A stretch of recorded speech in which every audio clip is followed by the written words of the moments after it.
Flour derived from grains has been an indispensable part of the human diet for centuries.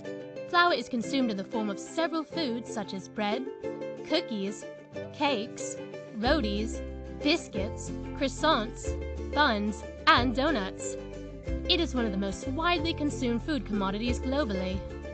Cereal grains undergo milling, a process that destroys essential nutrients that is otherwise concentrated near the bran layer of the grain. In order to restore the lost nutrients, flour could be fortified with several micronutrients. The most commonly preferred fortificants for flour fortification are folic acid, vitamin B12, and iron, although a range of micronutrients could be chosen. Flour is an effective tool for fortification as it reaches a significant proportion of the global population. Many countries such as Congo, Ghana, Kazakhstan, Vietnam, Indonesia, and the Philippines have mandated fortification of flour as it possesses several benefits such as provision of optimum nutrition through regular diet, prevention of nutritional anemia, prevention of neural tube birth defects, prevention of pernicious anemia. Fortified flour exhibits excellent stability when stored in optimum storage conditions. The unstable micronutrients, such as vitamins that are sensitive to light, heat, etc., could be countered by the usage of appropriate salt forms of these micronutrients. Iron is one of the most commonly preferred fortificants for flour fortification. Salt forms of iron such as ferrous sulfate, ferrous fumarate, and sodium iron EDTA are commonly preferred due to their excellent stability and bioavailability. The cereal grains further undergo a complex process of milling that converts the grains into end products such as whole grain flour, refined flour, and bran. Micronutrient premixes are generally added toward the end of the milling process when the flour is obtained, as premixes can easily blend with flour than the coarse particles. The nutritionally enriched flour thus obtained from the process of fortification can be used for the production of a diverse set of end products such as bread, buns, croissants, cookies, biscuits, cakes, donuts, and rotis. Hexagon Nutrition offers a wide range of micronutrient premixes that are compatible with cereal flour. Hexagon is capable of manufacturing customized premixes with an array of micronutrients and their different salt forms. It has developed several micronutrient premix formulations for wheat flour fortification. It has partnered with several NGOs and governments to provide nutritional solutions for flour fortification.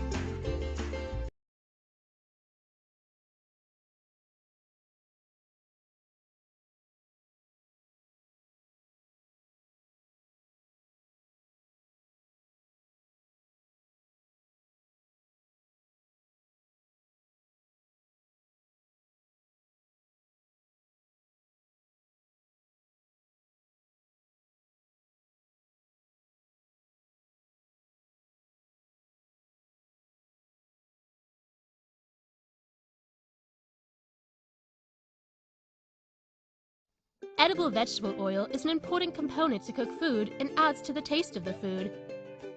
Palm oil, rice bran oil, sunflower oil, soya oil, olive oil, groundnut oil, corn oil, and sesame oil are examples of commonly consumed oils. They are an excellent source of fat and are very rich in energy.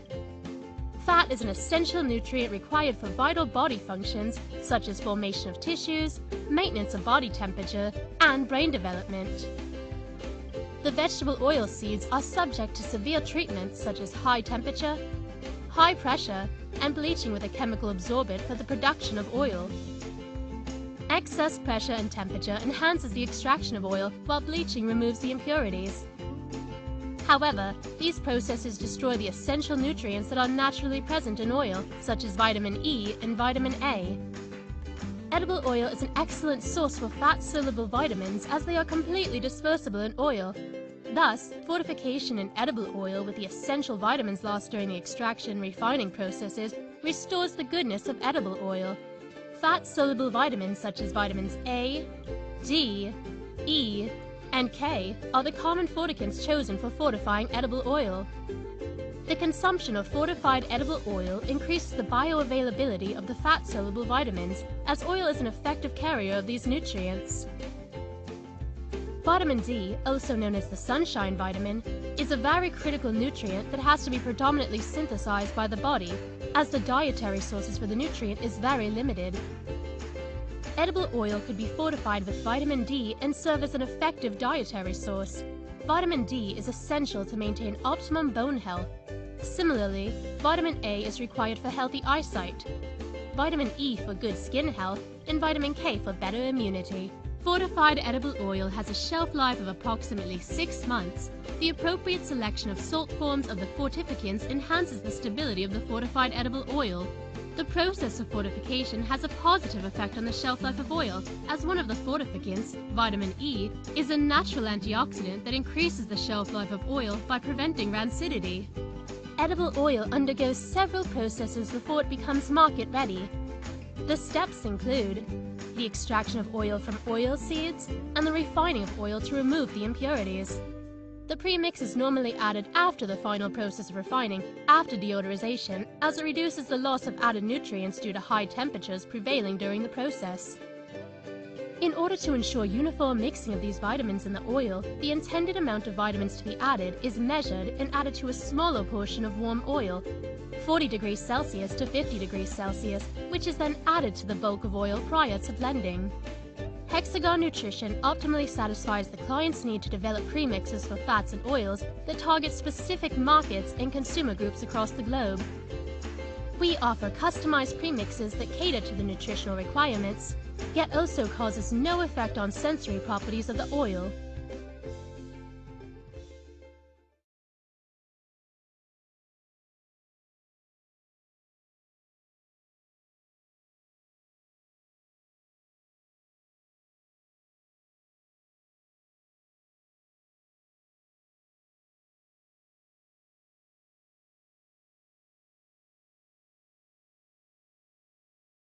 Rice is the staple cereal for more than half of the world's population. Rice is one of the major sources of deriving energy due to the high concentration of carbohydrates. It also contains micronutrients such as folic acid, thiamine, iron, calcium, magnesium, and phosphorus. Rice grains are collected from paddy farms and milled in order to separate the rice kernels from the outermost coarse bran layer. The process of milling diminishes the levels of essential nutrients in the rice kernel, since these nutrients, vitamins and minerals, are concentrated near the bran layer. This renders rice devoid of essential micronutrients that otherwise is just another source for a high-calorie diet. Since rice is consumed by the majority of the population globally, it is beneficial to enhance its nutrient content. This can be achieved through the process of fortification, as it replenishes the lost nutrients during the process of milling. This is a very fruitful process, as a large proportion of the global population will have accessibility to key micronutrients, such as folic acid, iron, and vitamin B12, predominantly chosen fortificants. This helps in combating the most common deficiencies such as neural tube defects, anemia, night blindness, and pernicious anemia. Extruded rice is a common form of fortified rice. It can be stored for a period of 1 year, with its nutrients staying intact within the grains. The appropriate choice of fortificants and their salt form plays a major role in the stability of rice. Rice fortification is a complex process involving the following steps. Removal of stones and impurities from rice grains. Rice grains are ground to form rice flour, which is then mixed with appropriate dosage of premix with the help of a blender. The mix passes through warm water at a temperature of 60 degrees Celsius to form a dough. The dough is exposed to steam in order to remove excess moisture. The dough is extruded, resembling the shape of rice kernels. The extruded rice kernel is mixed with normal rice kernels in a ratio of 99:1, the ratio of unfortified rice to fortified rice. The fortified rice can be cooked and consumed like regular rice. Hexagon Nutrition offers a wide range of micronutrient premixes that are compatible with cereal flour. Hexagon is capable of manufacturing customized premixes with an array of micronutrients and their different salt forms. We have developed various micronutrient premix formulations for fortification of rice.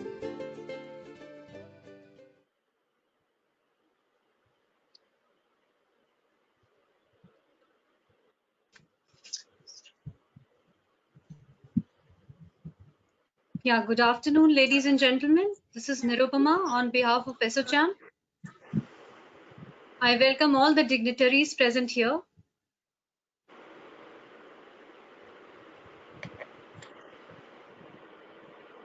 Yes, since nutrition is very crucial for all of us, as we all know, especially during this COVID times, and fortification plays a very important role in ensuring the nutritive food to all the population. Against this backdrop, ASSOCHAM, in association with Hexagon Nutrition, is conducting this webinar series. This is the second round, wherein we'll be concentrating more on micronutrient fortification of foods and beverages. I welcome all the dignitaries once again. Thank you.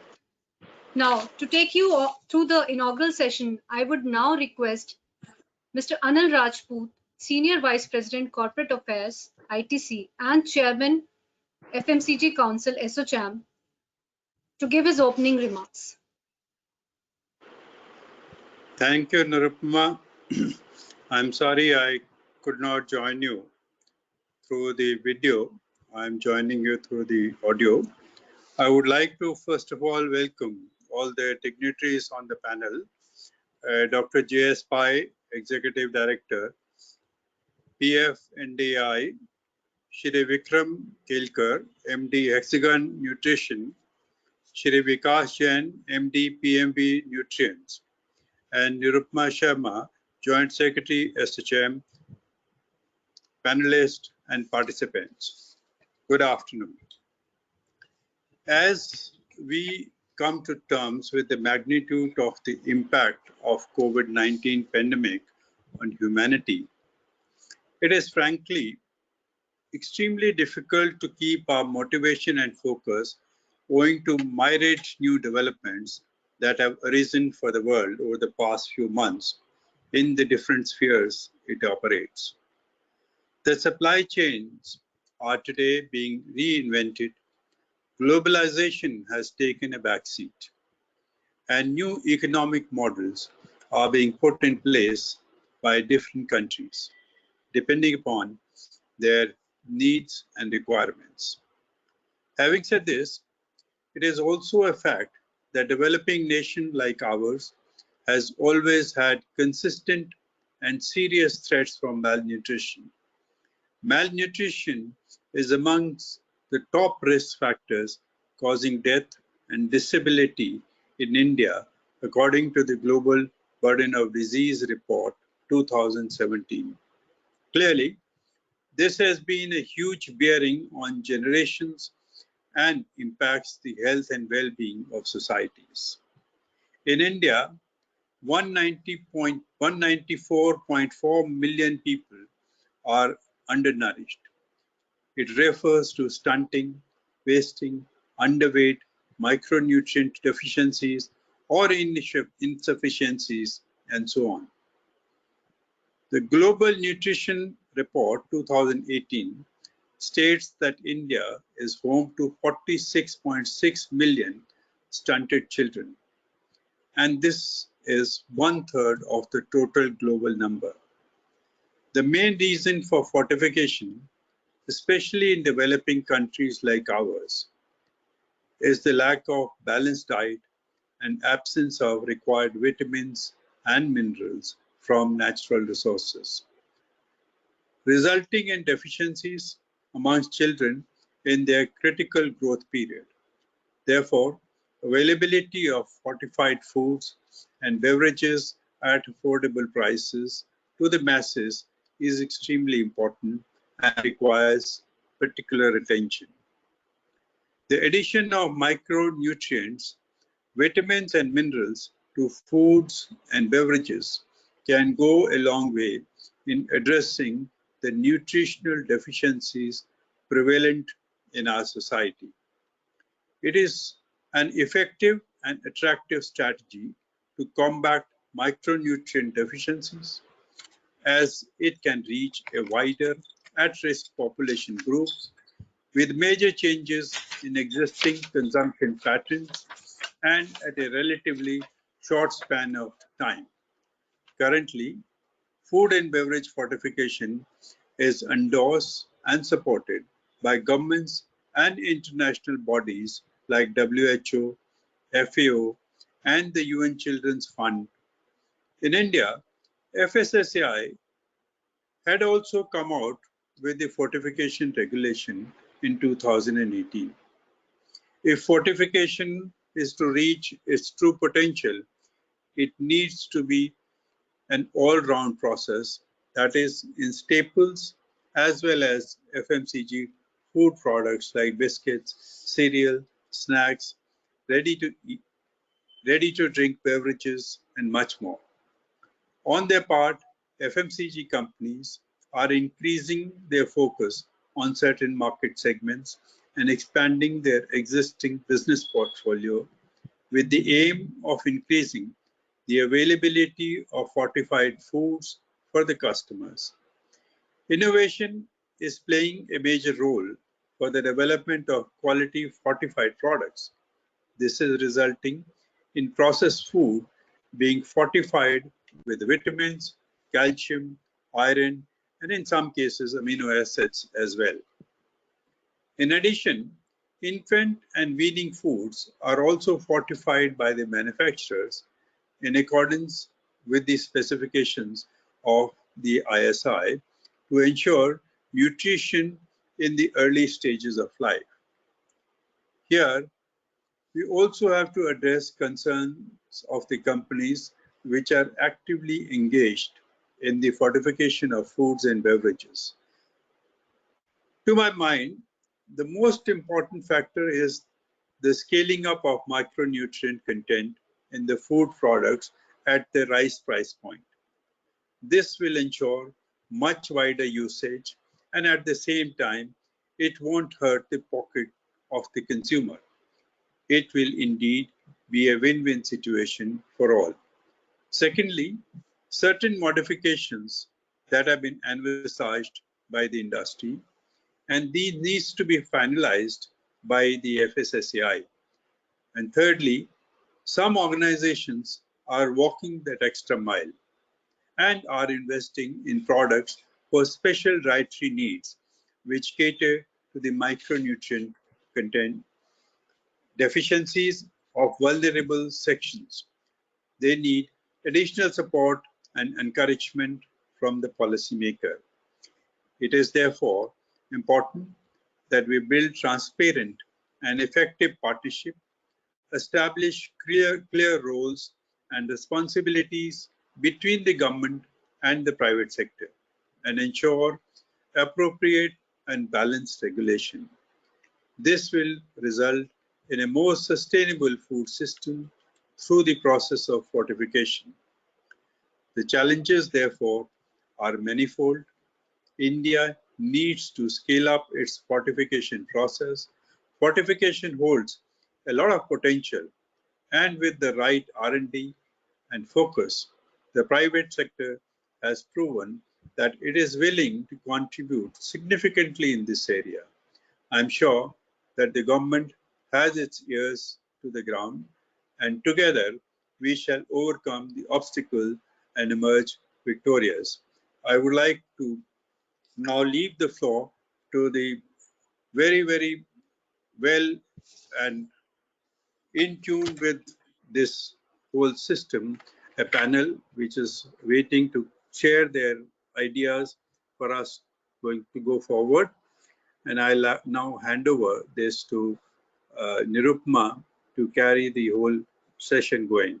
Thank you very much. Jai Hind. Yeah, thank you very much, sir, for laying down the theme of the today's session and highlighting the importance of fortification in FMCG sector, diversity of products that are being introduced, concerns of the industry, the topic of scaling up and how it can be done in India, role of policy makers, and importance of public-private partnership, especially in the fortification sector.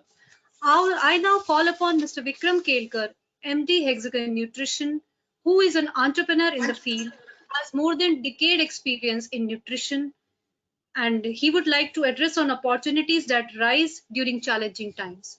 Over to you, sir, Mr. Vikram Kelkar. Thank you, Nirupama. Good welcome address by Mr. Rajput. Well, good evening, esteemed speakers and panelists. Good evening to all participants from India and overseas. It's a pleasure for me to come back in the second webinar during the lockdown period. There's a saying about how opportunity is viewed by positive people and negative people. There are some people who convert problems into opportunities, and there are some people who, because of their negativity, convert opportunities into problems. Which group would you want to belong to? I'm sure all of us here are the people who will convert problems into opportunities. So let's discuss on what are these opportunities that are arising during these challenging times. But firstly, we should strive to understand the change for all stakeholders, especially the current and potential customers. We may have to reinvent the approach. For example, in the FMCG industry, there was a lot of ad hoc purchase done by customers, but now onwards, it will be more planned and structured purchase happening from those customers. The result may be bulk purchases at once rather than spread over a period of time. For FMCG companies selling their products, there will be more usage of e-commerce compared to the past. Online platforms need to be made more productive. There is a scope for restructuring the existing distribution network. There is an opportunity for having cost efficiencies that can be driven across the organization during COVID-19 crisis, which otherwise may not happen in good times. For example, saving on the business travels. Companies who spend lakhs and millions every month have now realized that they can save such costs by having virtual meetings. Automation is another opportunity, especially in the manufacturing, to improve the efficiency and bring down the variable cost of labor. Especially going forward, this may be important considering the social distancing norms. Another opportunity is adapting to distance sales and marketing. Why? Because the crisis has eliminated the need to make in-person sales calls and demonstrated the efficiency and effectiveness of Zoom selling and after-sales service. Distance selling is bound to be accepted even after the crisis is over. Adaptation that would have taken years will now take months. The acceptability of distance selling greatly increases the potential range and scope of the markets while cutting costs. If you fail to embrace distance selling, you will risk losing sales and customers. And how? As social distancing is likely to be needed for the next 2+ years, it is critical to quickly adapt to digital sales and marketing for many businesses. Companies need to assess the lessons learned so far, skills and tools that are required, including enhanced digital and tech support capabilities. It's essential for companies to quickly gain the digital infrastructure and skills needed to benefit. Another big opportunity is replacing the Chinese products. Many global companies are now looking to either replace or have a second supplier for ingredients that they are sourcing from China. Indian companies can become their alternate supplier. The market opportunity lies both within India as well as the export markets. We have already heard about the announcement made by the Indian government to support local APIs for replacing those from China. Similarly, there is a tremendous scope for import substitution of many other food ingredients. Nutraceutical ingredient manufacturing is another interesting area. Such companies must focus on new product developments, nanotechnology, encapsulations, sustained release, performance enhancers, and bioavailable ingredients. There are increased opportunities for CROs, that is, contract research organizations, to demonstrate their deliverables. Health, beauty, and fashion brands must invest more in locally produced goods now more than ever and concentrate on their brand heritage, transparency, safety, and provenance. Then focus on wellness and immunoproducts. Why? Because COVID-19 brings focus on health and wellness among millions of customers. The companies in this space who have built brands or have the potential to build good brands for nutritious foods and nutrition supplements can benefit from this opportunity. The pandemic also greatly increases the demand for the products that bolster the immune system. These could also be sold as preventives. These products could be sold in small, lower cost retail formats and could be sold through high-end modern retail and OTC channels. Promotional and educational efforts could be increased to sell the importance of bolstering the immune system to fight COVID. Now, during the lockdowns, we see an increase in the home cooking rather than people eating out. So there is a higher demand for branded intermediary food products. For example, the idli dosa batters that we get in packaged forms, the baking mixes, lot of baking activities happening at home. It would be even better if such products can be made healthy and nutritious. Indian companies in the food segment should consider providing enrichment with vitamins. Customer focus is now shifting more towards health, and it's important to build products that have nutrition value and health benefits. For example, nutritious fruit juices may be more preferred going forward by consumers than fizzy drinks. Then the opportunity lies in making new partnerships which can be explored with other companies to join hands and create win-win outcomes. Cooperate with your competitors for industry relief. Make associations that would work for a common goal. Think of the concept of a shared economy. That is, utilize existing resources rather than creating new ones. For example, a company has orders but unable to execute the orders and having a backlog in production. Look around. There may be your competitors or related industries that are having idle manufacturing capacities. It's time to utilize such opportunities to create win-win situations. Finally, I would like to end my address with a quote mentioned in the autobiography of Richard Nixon, the former US president. He said, "A man is not finished when he is defeated. A man is finished when he quits." The intent to make this quote was, right now all of us, we are fighting this battle against COVID, and we are neither defeated nor have we quit. And together, all of us, we will become stronger and emerge victorious. So thank you, ladies and gentlemen, for this opportunity. And I wish all the best to the panelists and the eminent speakers. Thank you for participating in this forum. Thank you once again, Vikramji, for a wonderful presentation. In fact, it takes me to the Darwin's theory of evolution, wherein it is, being said that one who adapts sustains.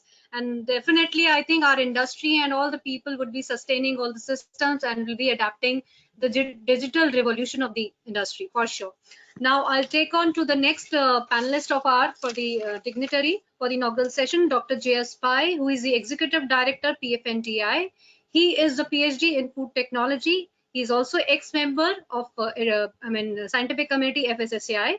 He's been leading PFNDI for so many years. He'll be addressing us on micronutrient fortification in the food processing industry and its advantages. Over to you, sir. Thank you very much, Nirupama. Let me begin by thanking both ASSOCHAM and Hexagon. Vikram, thank you very much for inviting me to this webinar. This is a new experience for me. Probably, this is the first time I'm addressing such a large gathering sitting at my home. And this is probably going to be a norm of the future. So probably we have to, as Nirupama said, we have to adapt We have to change in order to survive or sustain for the changing situation. Thank you very much. Let me begin by saying that we require, can I have the next slide, please? Yeah. This has already been emphasized by Mr. Rajput and Vikram that there is plenty of deficiency of nutrients in not only in India, globally.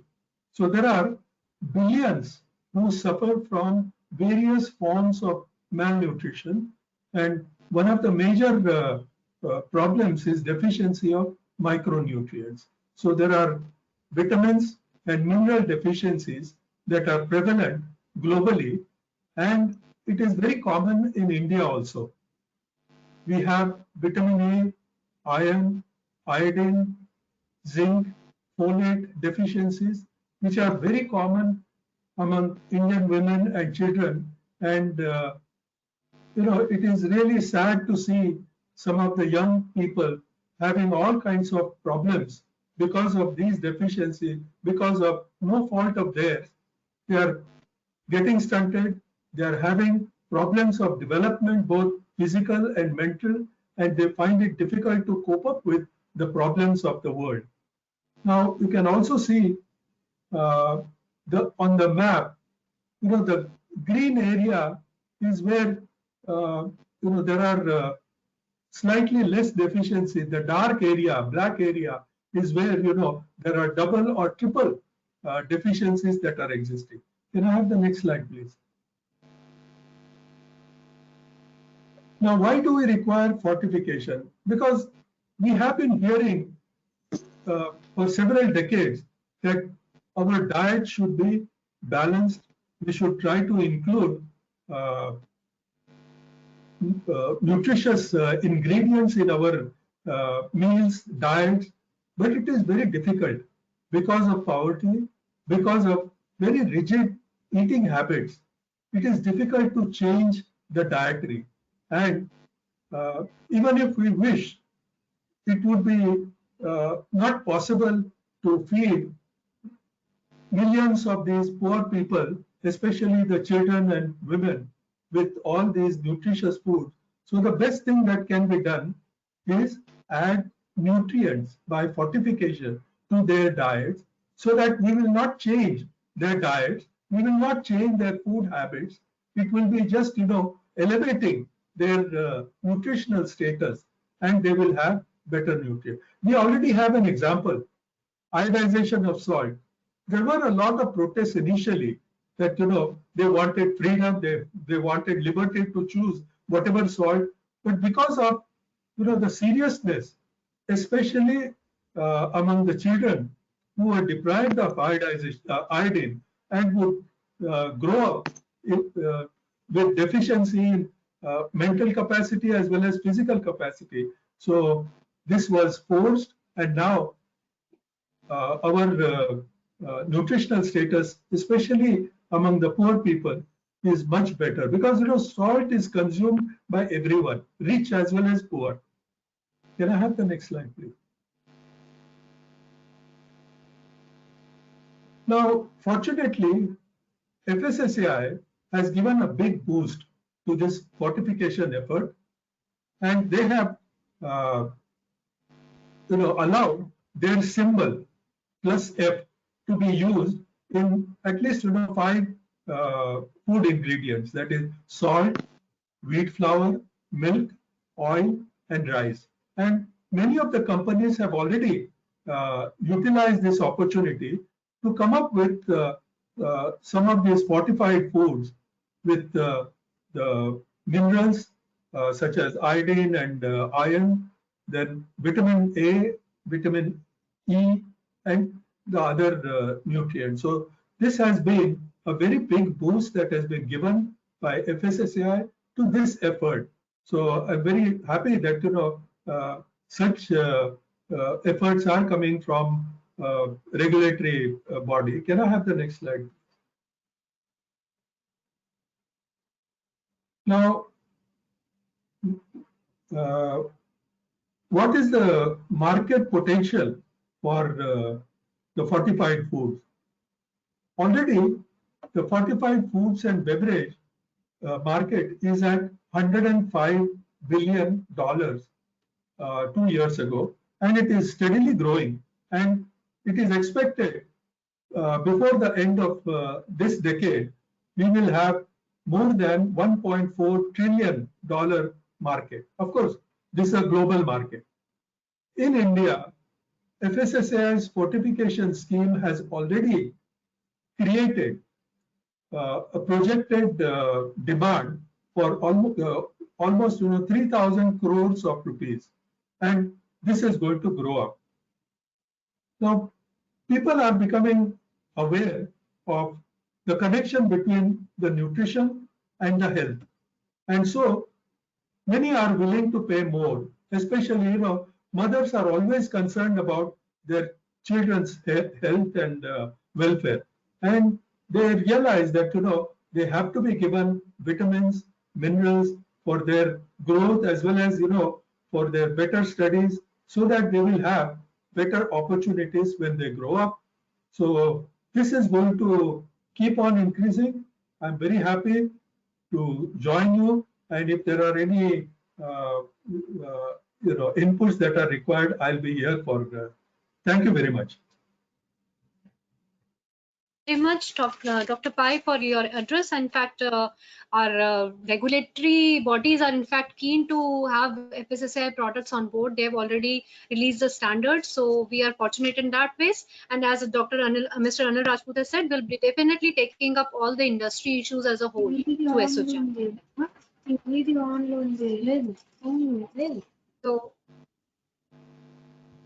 So I would now take on to the panel discussion. I would now take up the panel discussion. Would like to introduce Mr. Arun Om Lalji. He's our first panelist. He has around 30 years of experience in industry and more than 10 years in nutrition industry. Under his able guidance, Hexagon Nutrition has been awarded the Best Nutrition Company by ASSOCHAM in 2017. He'll be speaking on current trends in the food industry with respect to micronutrient fortification and challenges. Over to you, Arunji. Thank you, Nirupam. Thank you for this opportunity. Can I have my presentation? Good afternoon, everybody. Good afternoon, friends. Good afternoon, ladies and gentlemen. I would like to thank ASSOCHAM for giving me this opportunity to talk on the current and trending topic of micronutrients in this field. And because of the changing landscape in nutrition, it gives me an opportunity to talk about the balanced nutrition, which is macro and micro, and focus more on micronutrients. I would be talking about the quality controls, the quality checks, the quality assurances a premix manufacturer provides while making the micronutrients and the micronutrient premixes. Can I have the second slide, please? Thank you. Like I said, I would be talking about what the manufacturer should have if he is a premix manufacturer. You need to first have a food safety license, which is provided by the government of India, called FSSAI license. Earlier, these licenses were given online, but lately, in the last 6 months or to a year, there are third-party audit which is conducted by FSSAI to really understand the licenses given to people online are worth the game or no. So that is a very good play which FSSAI has done, and thanks to them, where we have an improvement on the manufacturers which are coming into line. The second and very important is the good manufacturing practices which is required, which the company needs to practice while making the micronutrients. We need to have FSSC 22,000 certification. Halal is now important, and it has now become important in terms of food products which are being manufactured in India. change of slide, please. Then the manufacturer should very much have ISO 9001:2015, which is the latest certification provided by ISO. Well, the latest is now 2018, but that's still an ongoing process. But 2015 is the latest, which is really common. The kosher certification, and basically most of the companies should have an ISO 17025 and 2005, which is the capability of testing their own micronutrients or on their own products by saying, are the products manufactured or the products which are inward are worth going ahead with. Yeah. The next slide. So after talking about the manufacture, now let me talk about the nutrition. Let me talk about the macro part of the nutrition, the micro part of the nutrition. Yeah, second slide. A change of slide, please. So my eminent speakers have already focused on the macro and micro of the food. So let me just go ahead and talk about more in detail with regard to micronutrients rather than the macronutrients. Yes, change of slide, please. We talk about micronutrients basically. When we talk about micronutrients, what are micronutrients? Micronutrients are basically the vitamins and the minerals that we are talking about. Again, vitamins are divided into two parts. One is water soluble and the other is fat soluble. So water soluble vitamins are the B vitamins and vitamin C, and fat soluble are vitamins A, D, and E, K. It's very important to understand these categories of vitamins for the manufacturer who is into fortification, because it then depends upon the salts which needs to be used in these vitamins for water miscible products, for powder products, or for oily products. The next slide, please.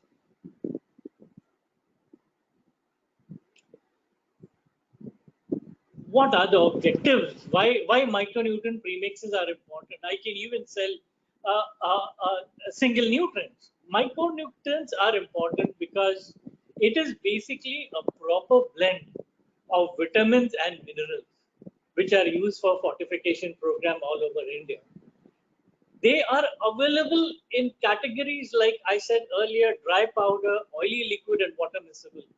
That means if I'm fortifying oil, I need to have an oily liquid. If I'm fortifying milk, I can do it with water miscible, and the cereals and the dietary food products, I will do it with the dry vitamins that we have. We need to blend these vitamins and minerals, these micronutrient premixes, which depending upon the premix that we develop with starch, maltodextrin, or dextrose. Emulsifiers, stabilizers, and liquid and other liquid premixes are also used by as a balancing act.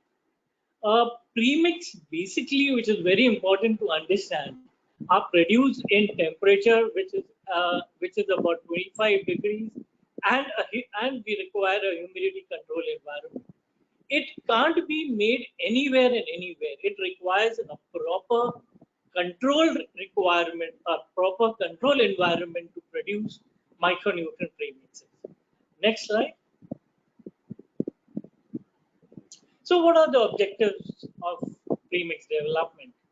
The reason why we are talking about micronutrients is it overcomes the deficiency in today's time of COVID and a balancing act of nutrients. It meets the FSSAI requirement, like what Mr. Pai rightly said. The F logo has been allowed by FSSAI to be used by all staple manufacturers who are into flour, who are into rice fortification, who are into oil fortification, milk fortification, and salt fortification. So all these branded companies or non-branded companies can, if they are fortifying, as per the standards of FSSAI, they can use the F Fortified logo out there. While we are preparing the premix, the specifications have to be right. And these specifications in the right format comes from the micronutrient premixes rather than the individual premixes that we have. The other slide.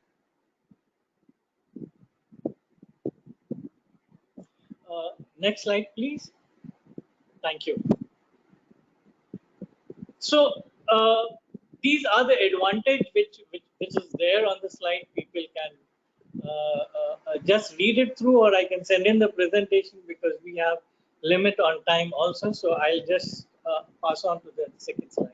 I think we have time. You can carry on, Arunji. We have time. We have 5 more panelists, so you can go ahead with your this thing. Great. You want to explain? Thank you, Nirupama, for this opportunity. Okay, so we are talking about advantages. Now I'm talking about why micronutrient premixes and why not individual nutrients that we can work out. The reason is for micronutrient premixes is the best way of fortifying food with various micronutrients, which is a mix of vitamins and minerals. We call it vitamin mix and mineral mix, which can be combined also for particular purpose. But for that, the specs have to be different. In a micronutrient premixes, we can have a uniformity in the nutrient distribution. It improves the nutritional quality of food. To be very honest with you, it is less expensive than buying individual nutrients because the specifications is well made and it is made as per the specification. It is safest and the easiest way to deliver micronutrient to the food, and it's available in unit dosage packing. So even if the dosage required is small, we can have the premix for that rather than buying bulk nutrients for fortifying the other units around there. The next slide, please. Now let me talk about the quality assurance, which is very, very important. Nutrients or the vitamins and minerals come in 3 different grades. One is food grade, which we use for fortifying the food products that we are in, the food and beverages. The second grade is the pharma grade, which is used in the pharmaceutical companies. And the third grade is the feed grade, which is used for animal nutrition. So we have vitamins in all these 3, but the grades are very much defined by the government of India. That means if it is food grade, the manufacturer has to have an FSSAI license. If it is pharma grade, it has to have an FDA license. And feed grade, even if he does not have a license, he can sell the feed grade because the potency and the assay of the particular product is not good enough to add it up. The second is the quality of premixes. So how does one assure the quality of the premixes? First, it has to assure the raw material. That means the input, the base vitamin which is there. That is usually done by certifications with the company, like I've already explained, should have, because on the basis of these certifications, the products are made. Then only the quality of the right thing can really come in, which I'll again explain in my next slide. The third, which is very important, is the quality is assured by physiochemical testing of nutrients, which is in-house. Unless and until you have a certification, the ISO certification for testing, it will be very difficult for a company to test the raw material. And if the base raw material does not have the assay or does not have the potency to give you the right specification, it is of no use manufacturing a premix, which is very important for everyone to understand. The in-house testing of the raw nutrients which come in. Next slide. So once the quality is assured of the input raw material, and the output finished goods by testing, by understanding the assay of the nutrient, by understanding the potency of the nutrient, and by the certifications. How do we control the micronutrient premixes? What is the quality control that one takes in an organization? The next slide. So the quality control again are threefold. We talk about quality control while procuring the ingredients and their handling, while processing it, and the third is while packing and dispatching it. So these three components are important in a micronutrient premix which is made in any organization which is there. Like I was talking to you about, while procuring it, we need to test the assays or the percentage of the potency of the incoming ingredients. All materials have to be lot tracked. Now this is more technical, and we use FIFO method, first in first out method of the raw material coming in. Second is while manufacturing, you need to have a stringent monitoring of all production lines. We have we need to have about 3 lines for production. One is a wet line for oily premixes that one is manufacturing. We need to have a dry line for the dry powder premixes one is doing, and the third is the line is basically the mix line that we work out for products which are paste form. So these are different line which every manufacturer needs to have, preparing different sorts of premixes for the staple industry and for the dietary food industry. Each batch of the premix manufactured has to be tested and to be kept for stability tests. We need to reconcile and do double checks for each and every high risk ingredients.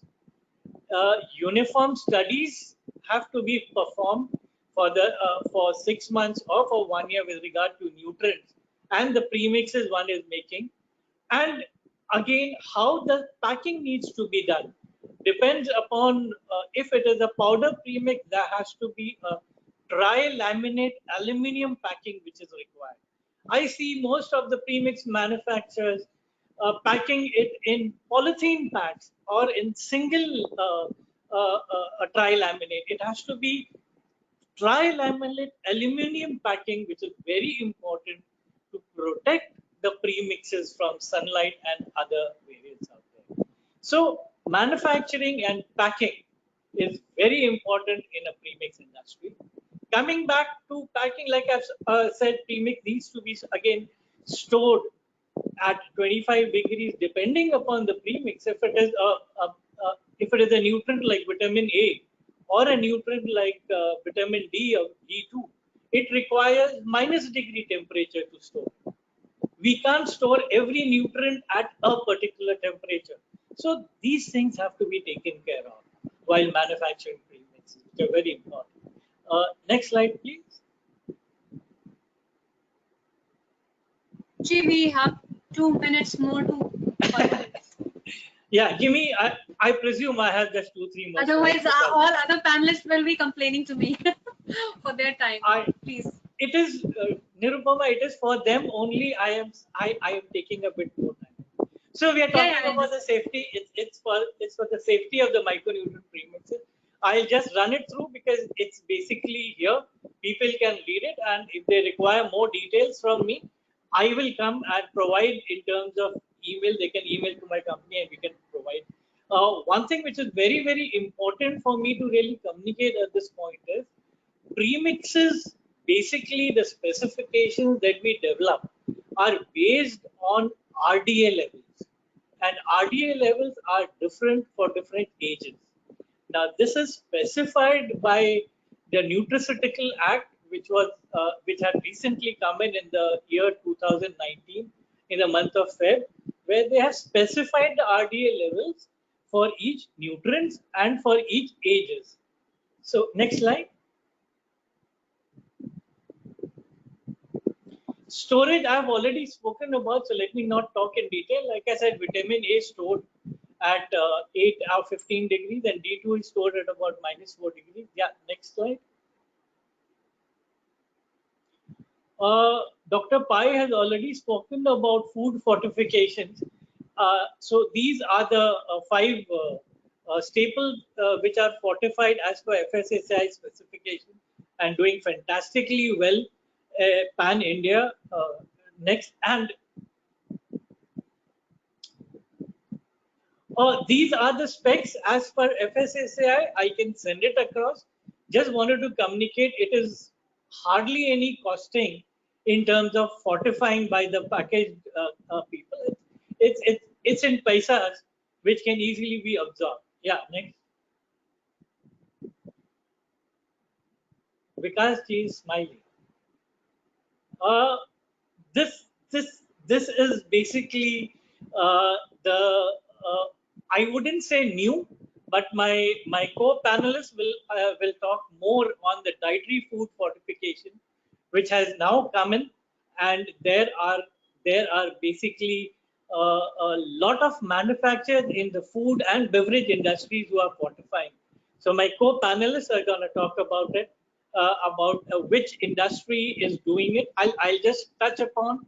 It is basically the gummies industry, the energy bar industries, the tablet making, the capsule making industries, the dietary food industries in terms of cereal making, in terms of a natural plant nutritional supplements making industry. So now lot of food and beverages industries are getting into fortification, and we would really help them out and support them in terms of specifications and how to make it up. Next slide, please. And this is what we are. So I'm Atmanirbhar Bharat in terms of my micronutrient premixes, because made in India.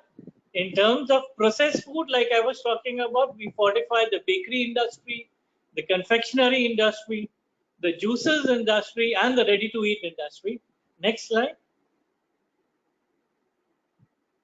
We are talking about the malt beverage industry, which we are fortifying in a big way, the sports nutrition, and the nutrition supplement industry, which we are providing our premixes as per their specifications. We manufacture in-house therapeutic food and early nutrition products, which are specialized products, which are in-house manufactured. That's why I'm saying I'm Atmanirbhar Bharat. So these are specialized products for the malnutrition industry, where if you are malnourished, these are the products which are used. With this, let me say thank you very much to ASSOCHAM and Team Hexagon for giving me an opportunity to talk about the various verticals which Hexagon is into. Thank you very much, everybody. Thank you very much, Arunji. Your presentation was indeed very informative. I'm sure the participants would have been liking it, and in fact from the backward linkages to the market which it caters to, you have covered everything for the micronutrient premixes. Thank you very much once again. So I would now introduce the next.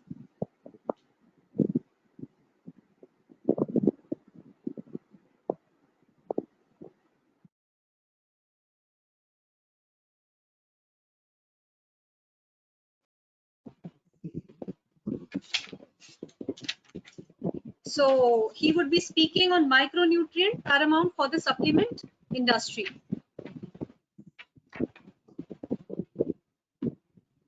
Mr. Raman, over to you.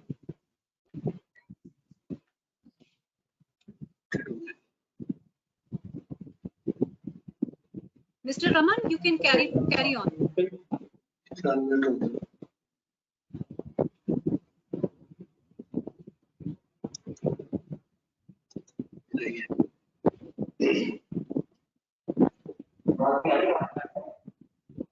Will you be sharing some presentation? Hello. Hello. Yes, you are audible. Hello. Yes, you are audible, Ramanji. Okay. Good afternoon to all of you. I'm very thankful to ASSOCHAM for organizing this kind of webinar, and again, welcome to all the panelists and all the participants in the webinar. So, as most of the experts have already given some insight on how micronutrients are and how malnutrition is important in India. So I'll be taking you through a few slides to throw some more light on this topic. We'll start with the malnutrition and food deficiencies. So the first question comes is that, are we eating the right nutritious food? So if we talk about India and across the globe, there are many countries where people are not having the nutritious, proper nutrition in their diet. So there could be many regions, you know, if you can relate to some of the pictures I have shared here. So few people are, you know, not able to get the food. So how due to poverty, and they are not, you know, having proper resources, they are not having money to buy food and nutritious food. And on the other hand, there are some people who do not get the nutrition, right nutrition, I would say, just because of their living styles, their living habits, eating habits. So they are more focused on, you know, junk foods, and they are skipping the right nutritional meals, right? There are, you know, various surveys in past also, and I have taken a few examples. So from Global Nutrition Report in 2016, 9 countries, 57 have been severe level of undernutrition and adult overweight. And out of world population of 7 billion, 2 billion comes with the micronutrient deficiencies. So in India as well, we are also, you know, focusing on this. FSSA is also focusing on nutrition. So they started some, you know, initial guidelines on fortifications of some staple foods, rice, edible oils in 2016 and 18, and now they have specified some fortified logo with support portions, Swachh Jeevan Abhiyan. So government is also, you know, taking care of working in this field to fulfill the nutritional needs of the country and healthy well-being of the citizens. So next thing is now this is the need of the hour, that we need to, you know, fulfill the nutritional needs of the population. So there are various terms and various methods to, you know, fulfill those nutritional needs. So we use supplementation is one of them, enrichment and fortification. So term supplementation is basically used to, you know, describe the large doses of the micronutrients, basically in the forms of multivitamin capsules, pills, syrup.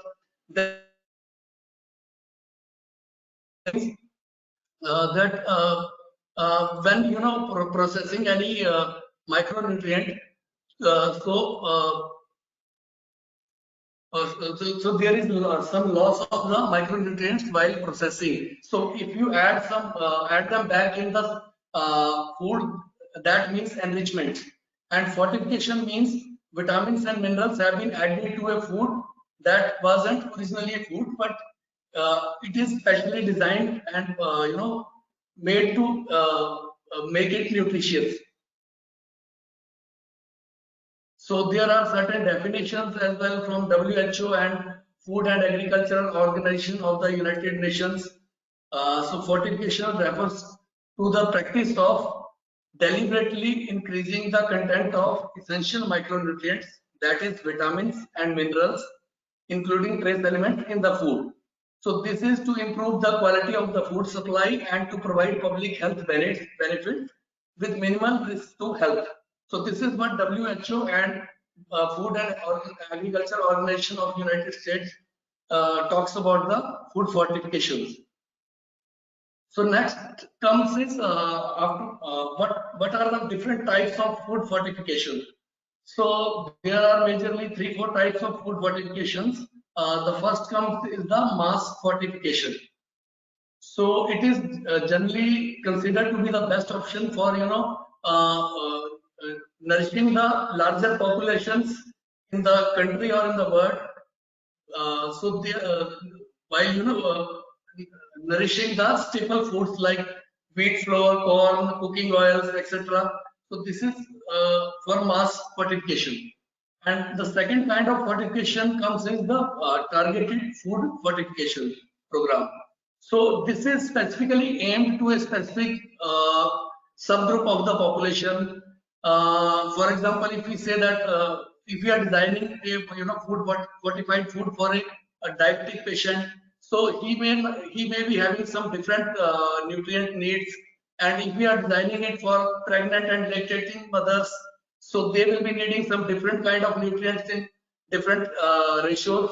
So designing these particular fortified foods comes under the targeted food fortification. And one more fortification is we call it as a market-driven fortification. So it is more or less a business-oriented initiative to add some or more nutrients to processed foods. So it is more towards the business opportunities. And the one more fortification is there, that is a biofortification. So it is basically related to the biotechnology or genetic engineering. So breeding the crops to increase their nutritional value. So these are some of the nutritional fortification methods. Now the next question comes, why food fortification is required in India? So I would say that Indian diets are rich in staples, provide calories but not the nourishment. So there has been many surveys by Government of India, and which states that you can see some of the data where there are some deficiencies in their food what they are taking up. So this is just to highlight those things, and these are the surveys taken by Government of India.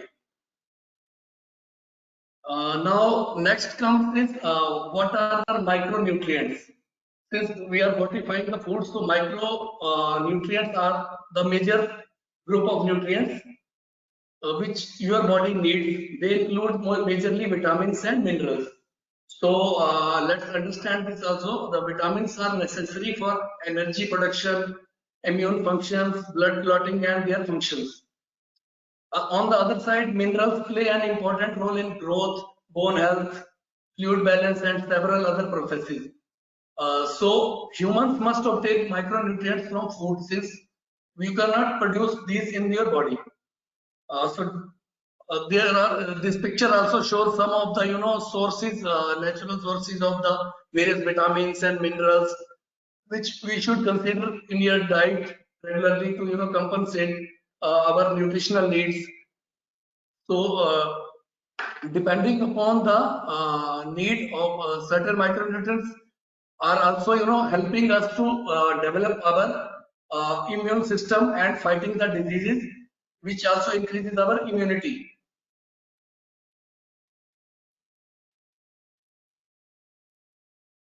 So next, there is some list of micronutrients. There are some water soluble vitamins and some fat soluble vitamins, microminerals, trace minerals. So these are all the essential micronutrients which we should take in adequate quantities as per the RDA recommendations. Then here are some of the how micronutrients play a big role in our body. So vitamins and minerals are often called as micronutrients because our body needs them in different quantities. So I'll share some of the examples here. With vitamin deficiencies, if we are not taking adequate amount of the vitamins and minerals in our body, so we may have some issues, or people may have some issues like scurvy is one of them. So this is majorly due to deficiencies of vitamin C in the food, and this is majorly due to deficiency of vitamin C in the food, and it causes bleeding of gums, and similarly blindness is also one of the it may occur due to deficiency of vitamin A. And rickets is also due to vitamin D, which can soften our bones and weaken our bones. We can have skeletal deformities. So these are some of the examples due to vitamin deficiencies people may suffer. So next are some of the examples how minerals play their role in our body. So I think iron is one of the best example. So it is very important in our body for hemoglobin formation from all the body tissues to help functioning their normal activities. Then zinc plays a vital role in Actually, it is playing a role in immunity boosting. Then fluoride also strengthen our bones. Then copper, helps to form various enzymes which increase metabolism and creation of hemoglobin. So these are some of the examples of minerals and vitamins which are helping us to live a healthy life. So next, these are some of more details regarding this vitamins and minerals and their importances, how they are affecting our life. So I'll just quickly skip this through now. So now coming to the current scenario of pandemic, the micronutrients will play a vital role here because in case of COVID as well, the immunity is the best option to survive, and to enhance your immunity they are providing us the better nourishment which enhances our immunity. For example, vitamin B6, vitamin C, vitamin E, zinc, magnesium, vitamin A. So all these vitamins are supporting and maintaining our immune system so that we can fight our the viruses and remain in a good health. So there are certain food vehicles and fortifying agents. So basically, for example, salt. So salt is basically fortified with iodine or iron. So like juices are fortified with vitamin C, soya milk, and all these are fortified with vitamin A, calcium. So these are some of the examples and what are the various food vehicles and what are the fortifying agents commonly used in the supplementing these food items.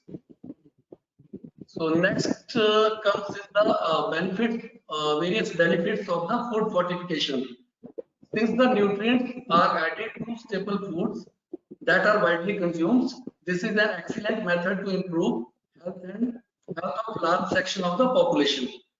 So fortification is very safe method in improving the nutrition among the people. It is a very cost effective method and micronutrients in food does not pose any health risk until unless they are added in a recommended doses, and there are certain guidelines and dietary guidelines which state that how much quantities of a particular micronutrient needs to be added in the food while fortification. So there is no such harm to the health. It is helping us to improve our nutrition in our diet. It does not require any changes in the food habits of the people. You can fortify your foods which you are eating and you can nourish yourself. It does not also affect any food or any taste or feel or look of the food. So I think food fortification is the best option to come out of the malnutrition like problems in the country and in the world. So, but along with this benefits, there are certain limitations and challenges of micronutrient fortifications as well. So there are some, if you add these micronutrients to overages or underages, then there are certain effects. So if you are not adding to adequate quantities, it will again lead to the deficiencies. And if you are adding in overdoses, so in certain cases, it will lead to health issues in certain people due to safety risks. So we need to be very sure, and we need to follow the guidelines while we are preparing the fortified foods, while we are manufacturing such supplements for the public health. So we should all adhere to all these guidelines and take care of these recommendations while we are formulating any new product. So next, I would say next is the fortified future. fortified food is the future of country or need of the country. So Ramanji, you have one or 2 minutes again, more. Okay, so this is again, helping people to, link to our national slogans of Kuposhan Mukt Bharat Abhiyan, healthy nutrition. So this fortified food is the future for the good nutrition practices.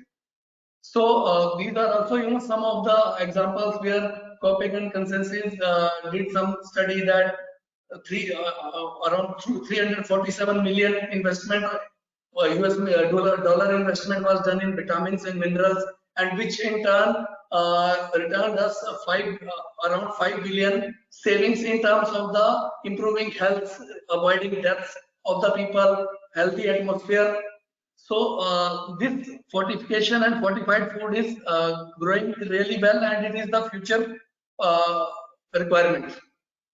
These are some of the graphs where we can see how the things are growing. These are some of the surveys I have taken.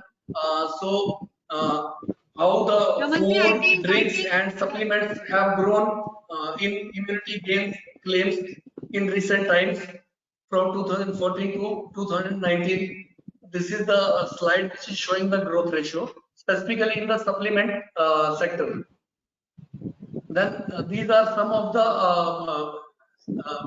graphs where you can relate how various vitamins and micronutrients are lost and how they are given priorities in various food products across the industry. So like vitamin C, vitamin D, B6, these are most commonly used in various food products these days. So thank you all for your time. Thank you so much. Thank you very much, Mr. Raman. In fact, your presentation was good. You highlighted the importance of fortification. What are the basic types of fortification? What are the challenges and what are the limitations that we have?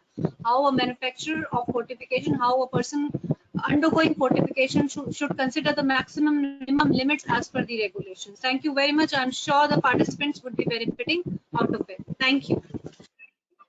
I would now call upon the next panelist of ours, that is Mr. Mihir Gadani. He is the founder director of OZIVA. He is a biotechnologist and a bioinformatics. His zeal is fitness and nutrition. Mr. Mihir, you'll have to accept the presenting rights if you're giving the presentation. Over to you. Thank you, Nirupama ji. Thank you, everyone. Thank you, Hexagon Nutrition and ASSOCHAM for inviting us for this very interesting session. And how much time do I have, Nirupama ji? Can you just? In 15 minutes, not more than that. All right. I'll try to finish it off in like 10 to 12 minutes, so that That's other speakers can also get a chance to speak. All right, so I'll just switch it to the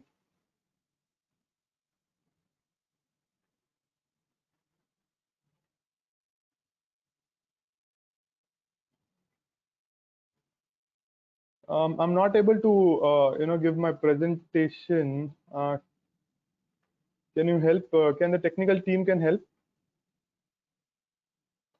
Yes, I'm asking my IT person. I think you'll have to accept the presenting rights. That my team is, I think. So now your presentation is visible. Please make it in full screen.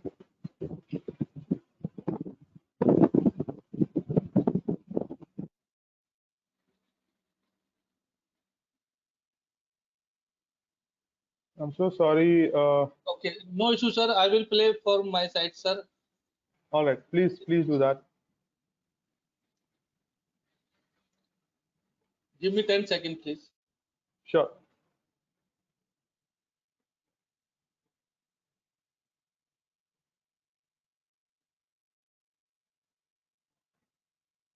Okay, sir. Yep, absolutely.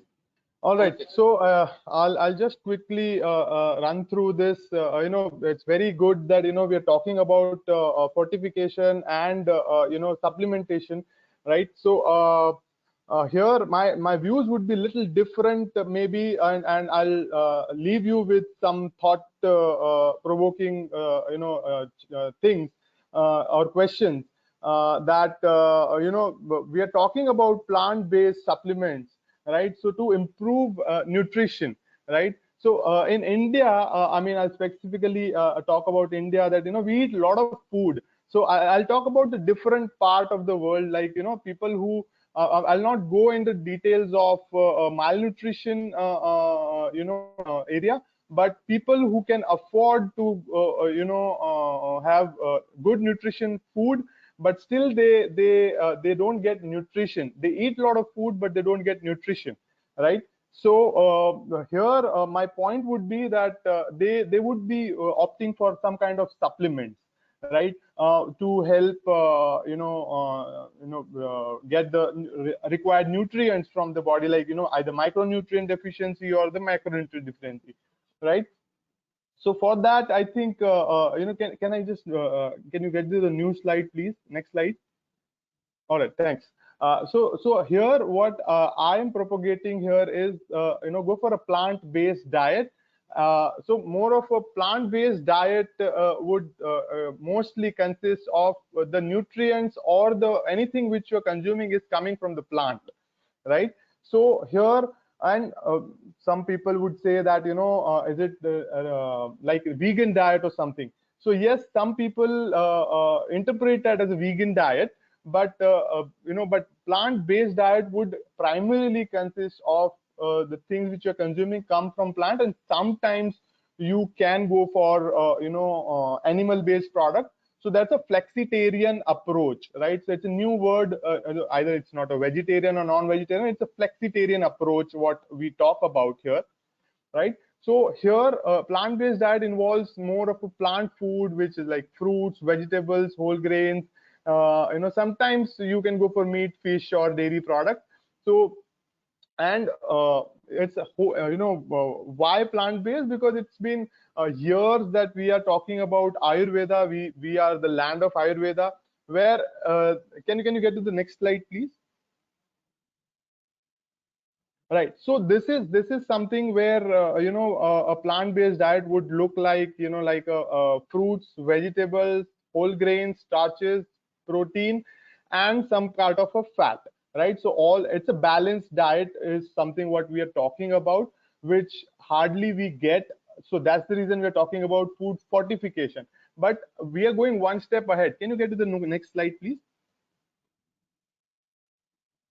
Yeah, so there was one survey which was done in 2019 where we spoke about we asked these questions about the plant-based diet. What is the what is the awareness level, right? So 52% of Indians they said that okay they are consuming any kind of plant-based food or a diet which is a vegan diet or something.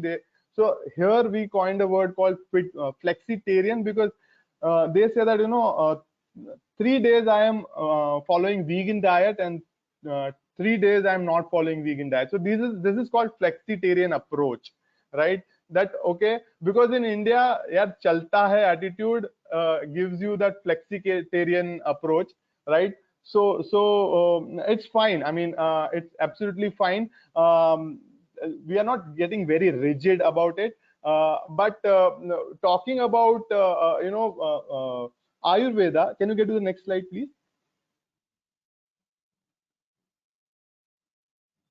Yeah. So see, we have been doing Ayurvedic sciences since like decades and years, like पीढ़ियों से चलता आ रहा है that talking about Ayurveda. So Ayurvedic science is somewhat similar to plant-based diet. Plant-based diet is a new coined term, which a new age term, which is similar to Ayurveda, where what Ayurveda talks about is like healthy and wholesome food which nourishes your mind, body, and soul. That's it. That's the bottom line, right? And like plants which are a living being, are prana rich gift from earth, right?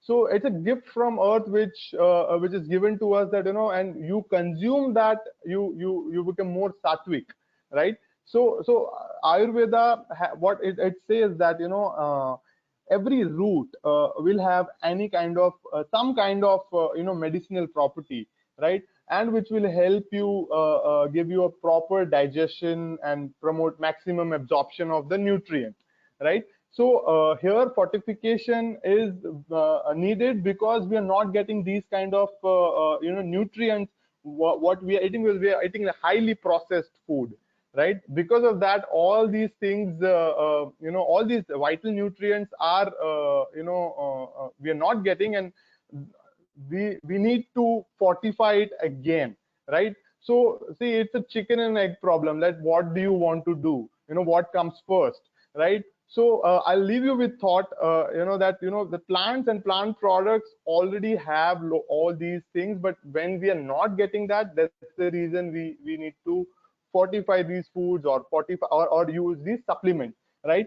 So that comes to plant-based supplements, why they are better, right, compared to the any other kind of supplements, because I would say that it has got, when something comes from plant, it comes with the whole team of co-factors and co-nutrients, right? That's the reason every time we say that have more whole food, because that is how you will get more of a co-nutrients. Because for example, I would like to say that if there is a team, or a cricket team, say Indian cricket team, only Virat Kohli won't help, right? You need batting, bowling, fielding, everything, then only you will be able to win the game, right? So that's how when you're taking any kind of a supplement, a single supplement, where you have a deficiency for, go for a plant-based supplement, because it will come with a lot of cofactors and coenzymes which will help in absorption of that particular nutrient. So that's the reason my emphasis is to either choose a plant-based supplement which is more beneficial for your body. Can we get to the next slide, please? All right. So plant-based supplements are what kind of supplements which are derived from fruits, vegetables, nuts, seeds, spices, bark, flowers, leaves, or any kind of botanical extract, or any. So here, this is a new age, supplementation, where we can extract a particular nutrient from a particular botanical part, right? So it will give, say for example, ashwagandha will give a particular, or curcumin will give, curcumin you can extract it from turmeric, right? So similarly, we can also extract vitamins and minerals from plants, and though that's the next level what we are talking about, apart from fortification. So if we are talking about plant-based supplements, that's the new age where we are leading to, where you can get more co-nutrients packed together in a particular supplement, where you can get it is having more bioavailability, more absorption, right? And your physiochemical form of any nutrient which is a major factor for its bioavailability. So bioavailability, when you are consuming any kind of any supplement, you need to check the bioavailability, whether it is going to be absorbed by your body completely or not. Because otherwise what will happen, most of the other supplements which are there, or the the vitamin C, if I talk about, and they come in a crystalline form. Your body doesn't accept your molecules in a crystalline form.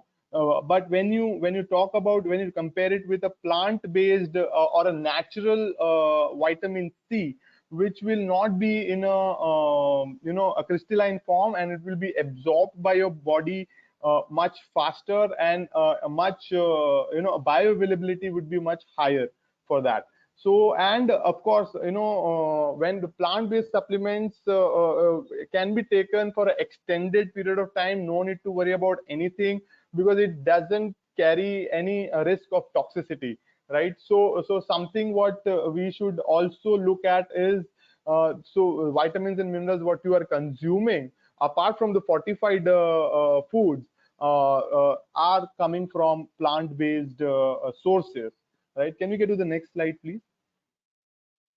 Yeah, so I talked about vitamin C. I'll talk about single nutrient deficiency, because in the COVID time you would see a lot of advertisements about vitamin C, that it is going to improve your immunity and all sort of things, claims people do.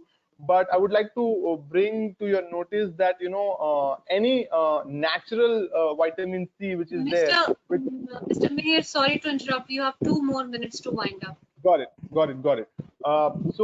Any natural vitamin C will come from, which will come with two natural bioflavonoid, which is one is ascorbic acid. When you read the label, please read the labels carefully, because ascorbic acid and the natural one will have DHAA, which is dehydroascorbic acid. So dehydroascorbic acid, which only comes from natural sources, is the most powerful antiviral and antifungal properties, not your only ascorbic acid. So when you are choosing any supplement, please make sure that you focus on the label and ask the question to the company from which you are buying. About these questions are very important, because you will be spending a lot of money on these supplements, but these supplements will not get absorbed completely in your body, right? So I've got a lot of studies. I can share the studies about this, that and of course the same thing also holds true for vitamin E as well,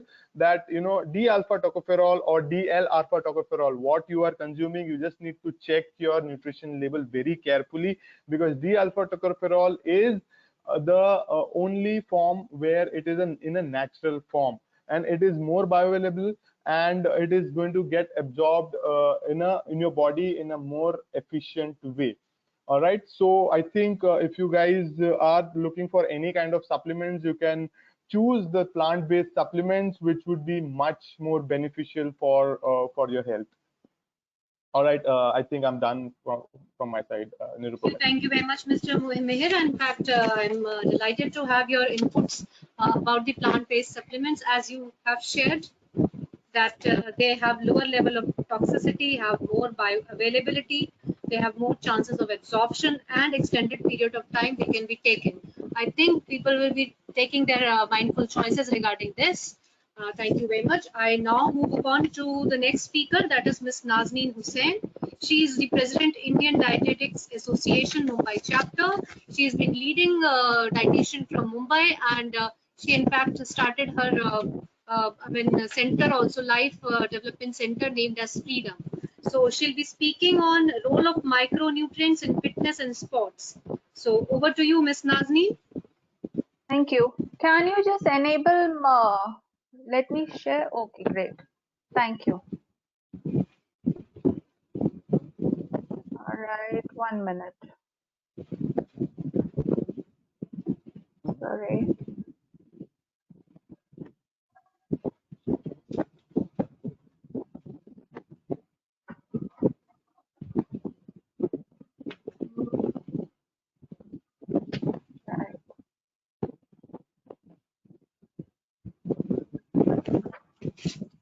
Okay.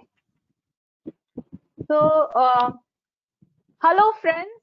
I know it's lockdown time, and this is a very tricky topic because there are a lot of active people there who are dying to go back to the field, to their training grounds, and play the sport that they want. In fact, after lockdown, we assume that sports is going to be one of the biggest industries which will pick up, especially now with all the schools being closed till September, and the rise of obesity is going to be huge. So if you tell people exercise, they don't like it. But if you say, "Jaake khelo," and in fact, India launched the Khelo India movement, and sports is the way to go. So what exactly influences the athletic ability? That would be your diet and nutrition, like all our previous speakers have spoken. The amount of training, also risk of injury and treatment are two very, very important things for every athlete. Rest, recovery, refuel, and optimal supplementation. So all of these are all interdependent on each other, and you cannot skip even one part of this entire circle. Some of the consequences of poor nutrition would be weight loss, strength loss, lethargy, chronic fatigue, soreness, micronutrient deficit, and respiratory infections.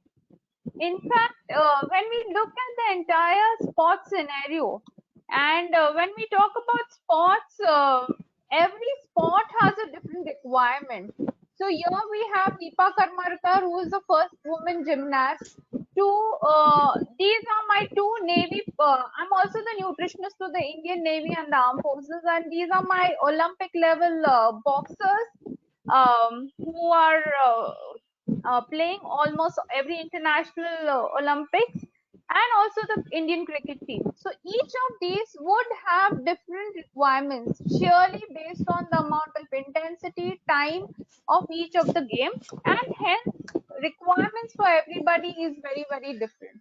Thus, we have a scientific term which is called the need analysis, based on which we classify the sport, and here we distinguish between the skill, power, the amount of mixed activities and endurance, and each of these would help us to arrive at what kind of a supplement a particular person or what kind of a diet should we plan for this athlete based on all these different recommendations. Okay, so some of the main goals of an athlete would be strength, power, probably to a boxer it would be hypertrophy, for a gymnast it would be weight loss and muscle. So each of these would be very, very different depending on the kind of sport we are playing. So what is the current status of an athlete? Whenever you are starting a diet, when an athlete comes to us, we often look at in which stage is he in. Is he in the preparatory phase? Is he in the competitive phase, which would be pre-competition or the main competition? Or he is in the transition or the recovery phase where he is just getting over an injury and now getting back to the sport. So the choice of dietary supplements will depend based on each of these stages as well. Okay, so it brings us to this beautiful term called diet periodization. Here we modulate the intensity, volume, and the frequency, and therefore it helps us to understand and plan based on the demands of the body of the athlete. Now, how can we periodize? So we look at the training. What are the training goals? Based on the training goals, we arrive at what is the optimal nutrition plan for this athlete. And once you have that, of course, the primary goal is to have a proper diet. But to an athlete, there are different reasons like travel, staying out of home, not getting correct nutrition, or even if you look at most of our Indian grounds, if you come out, the next thing you have is a vada pav wala or a samosa wala. There are very few fruit stalls which actually exist outside every playground or a stadium. Okay, so this is where we are as India. So planning the micros and the macros are very important at this stage. Okay, and so how is the prevalence and the relevance of this use? So it increases with level of training. It increases with age. Okay, men need more supplements than women, and it's strongly influenced by cultural norms, both sporting and non-sporting. Okay, why do athletes need supplement? To prevent nutritional deficiencies. All our speakers have beautifully spoken about nutritional deficiencies and avoiding them. It's also a convenient provision of energy and nutrients. It helps us to achieve specific and direct performance benefits.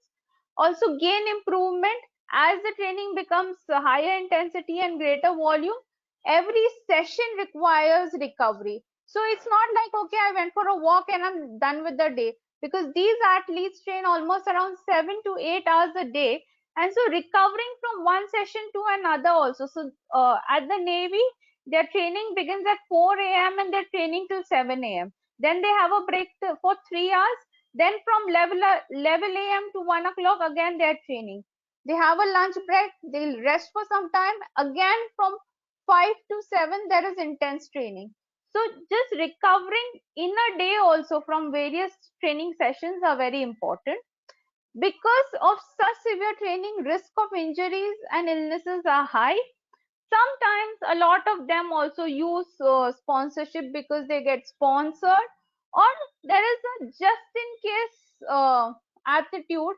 So many people who are not seeing an official nutritionist, they just take a supplement कि अच्छा ले लेते हैं शायद अच्छा ही होगा, so they use it as a backup plan. Many of them take it because their competitors are also taking it. So these are various reasons why athletes actually take supplements. So who should become, we spoke about this, that the dosage depends on the athletic activity, intensity, age and gender. Okay, this is a very beautiful, interesting study, and because we have a lot of industry friends here, so I thought it was very relevant that this is the distribution based on dietary supplements in elite athletes. So you can see the percentages on how each of them prioritize the need of nutrition. You see, immune health is the smallest section here. In fact, sadly, it should be one of the biggest sections. When you look at the frequency of supplement consumption by the athletes, you see that the number of supplements would be anything from 1 or 2 to 7 or 8.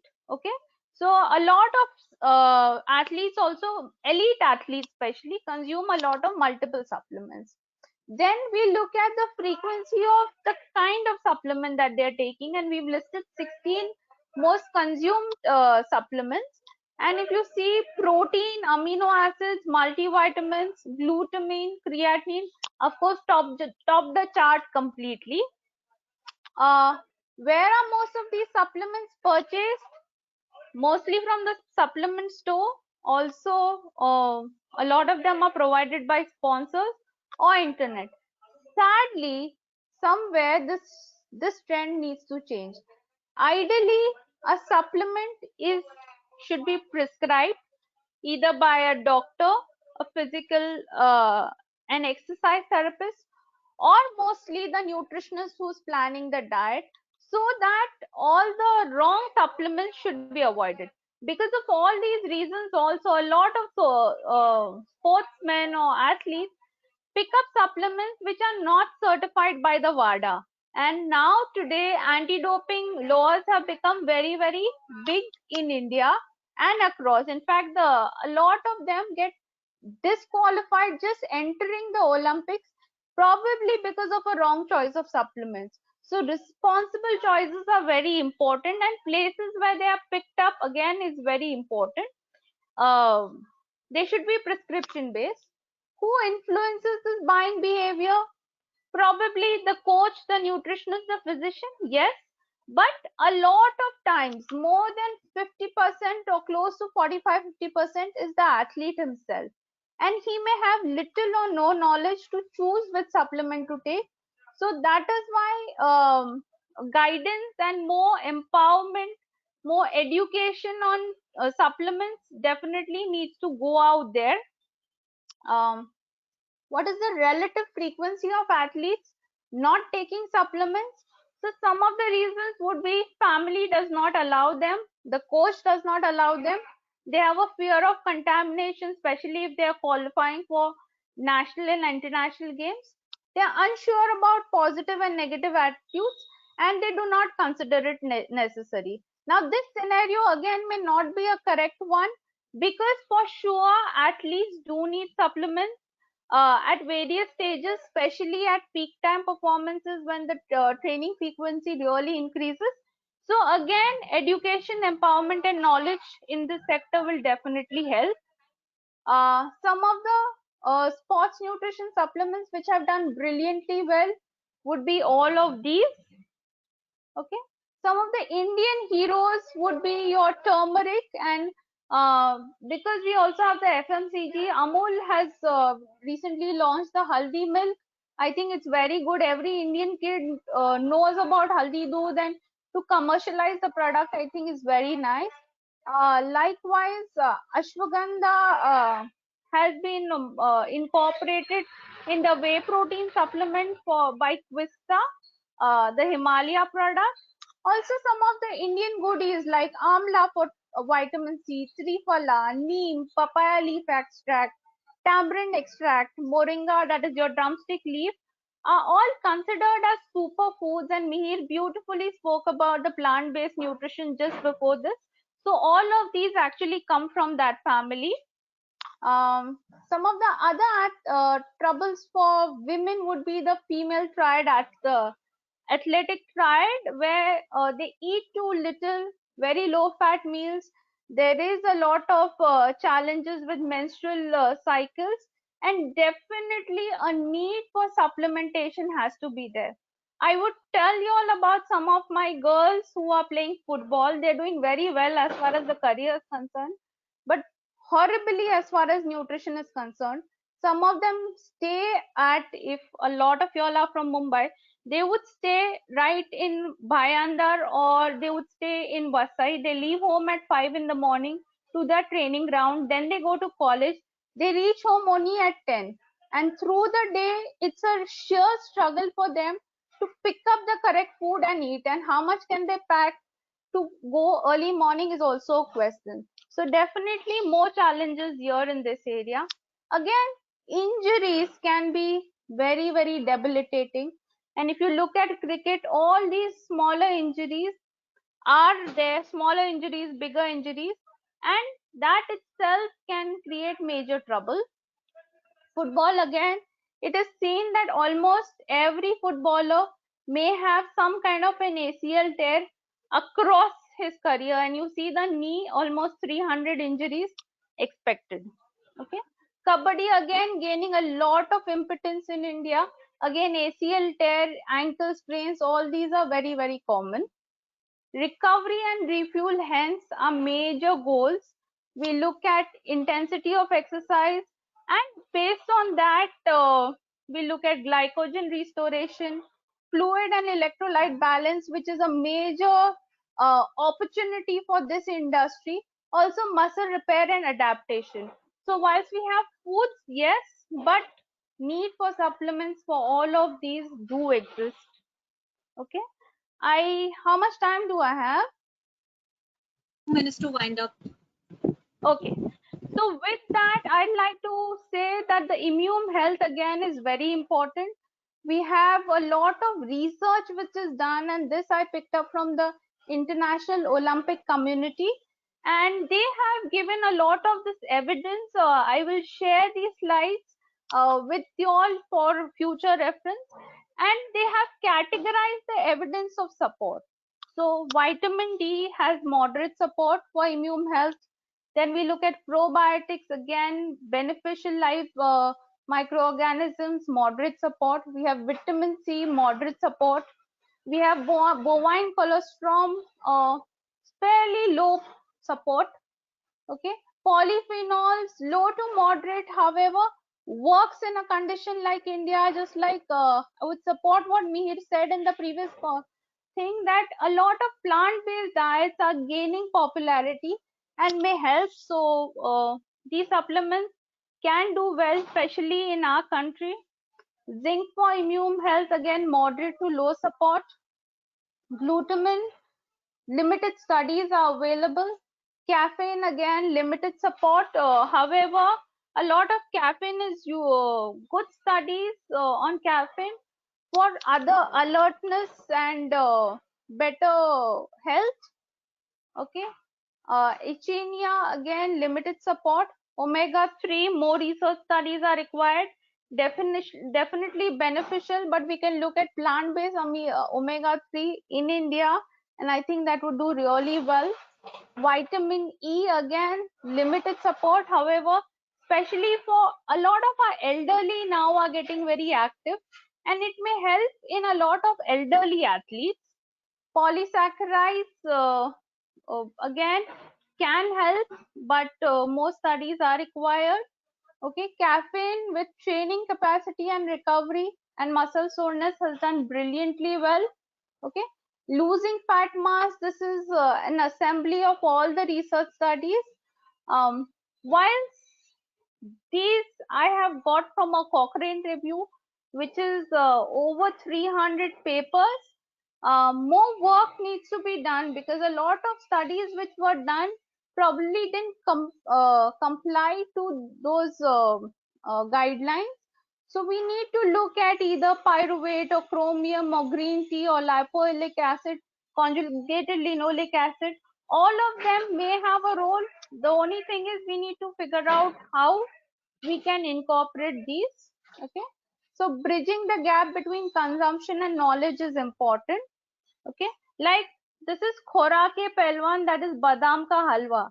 So back in the days when we didn't have too many dietary supplements, this is what our pelwans had just before training, so that they performed very well. They also used sugarcane juice as a glycogen holder. Also, some of the traditional superfoods would be your dark chocolate, basil, barley, garden cress, bay leaves, beetroots. Beetroots again brilliant because of the nitric oxide content. Coconut and coconut products, and all the leaves.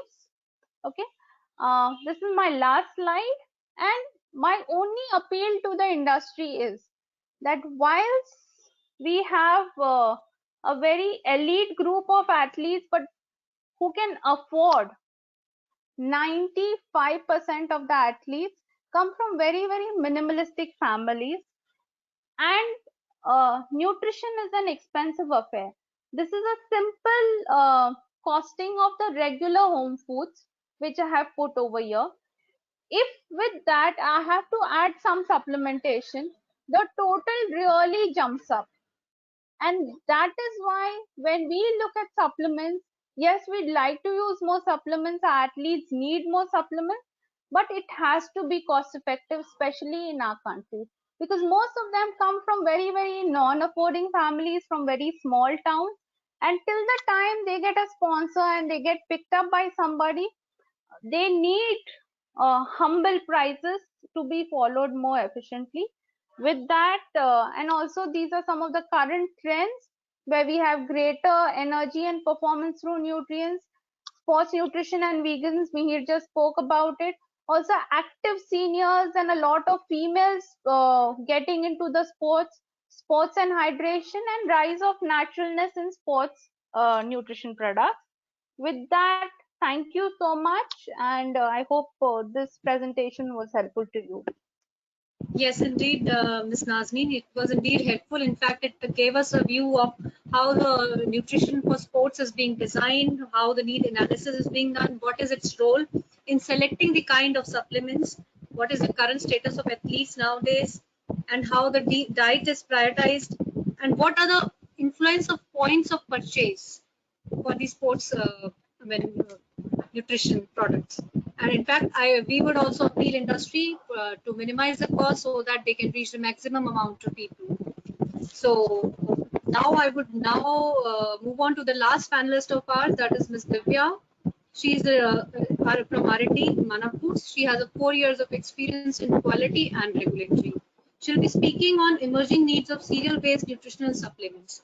Divya, you have 15 minutes to go. 15, I would say rather 10 to 12 minutes. We need to wind up. Over to you.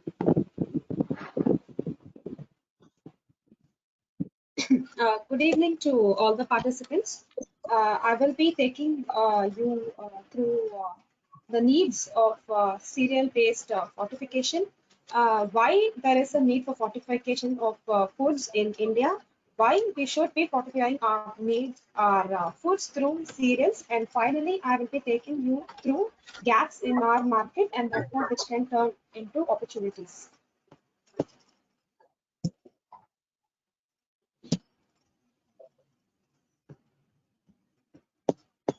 So first, I had started with definition for fortification. Fortification is the addition of vitamins and minerals into staple foods, so that the nutritional content of the food is increased. The nutrients can be present in the food, or it might not be present, or might be lost during processing also. Why fortify?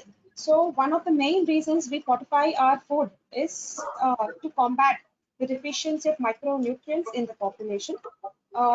why population has deficiency of micronutrients is because there is a lack of consumption of balanced diet, lack of variety in the diet, and sometimes there is because of unavailability of food because of poverty reasons. Sometimes the nutrients are also lost because of processing. So one of the ways we can address deficiency of micronutrients is by fortification. Okay, so next I have given current status in India. I have given children aged under 5 years who are stunted, wasted, and underweight. And I have also spoken about anemia in India, where 53.2% of women are anemic and 22.7% of men are anemic too.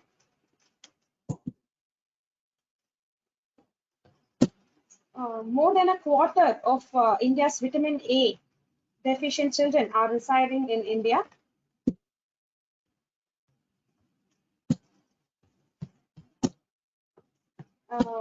There are also deficiencies in B group vitamins, and vitamin D is also prevalent.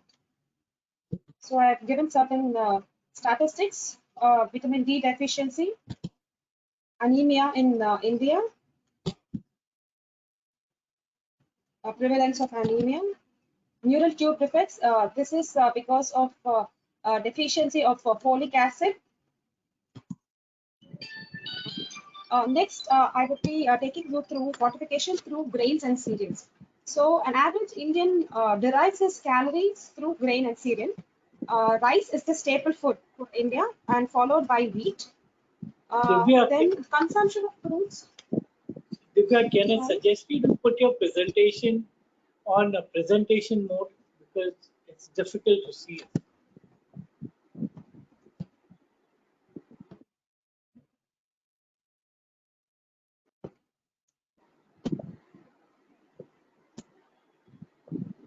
Is it visible now?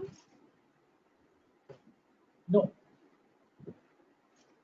You need to come down and just at the bottom where you have this mode out there, just put it on a presentation. The icon is there at the bottom.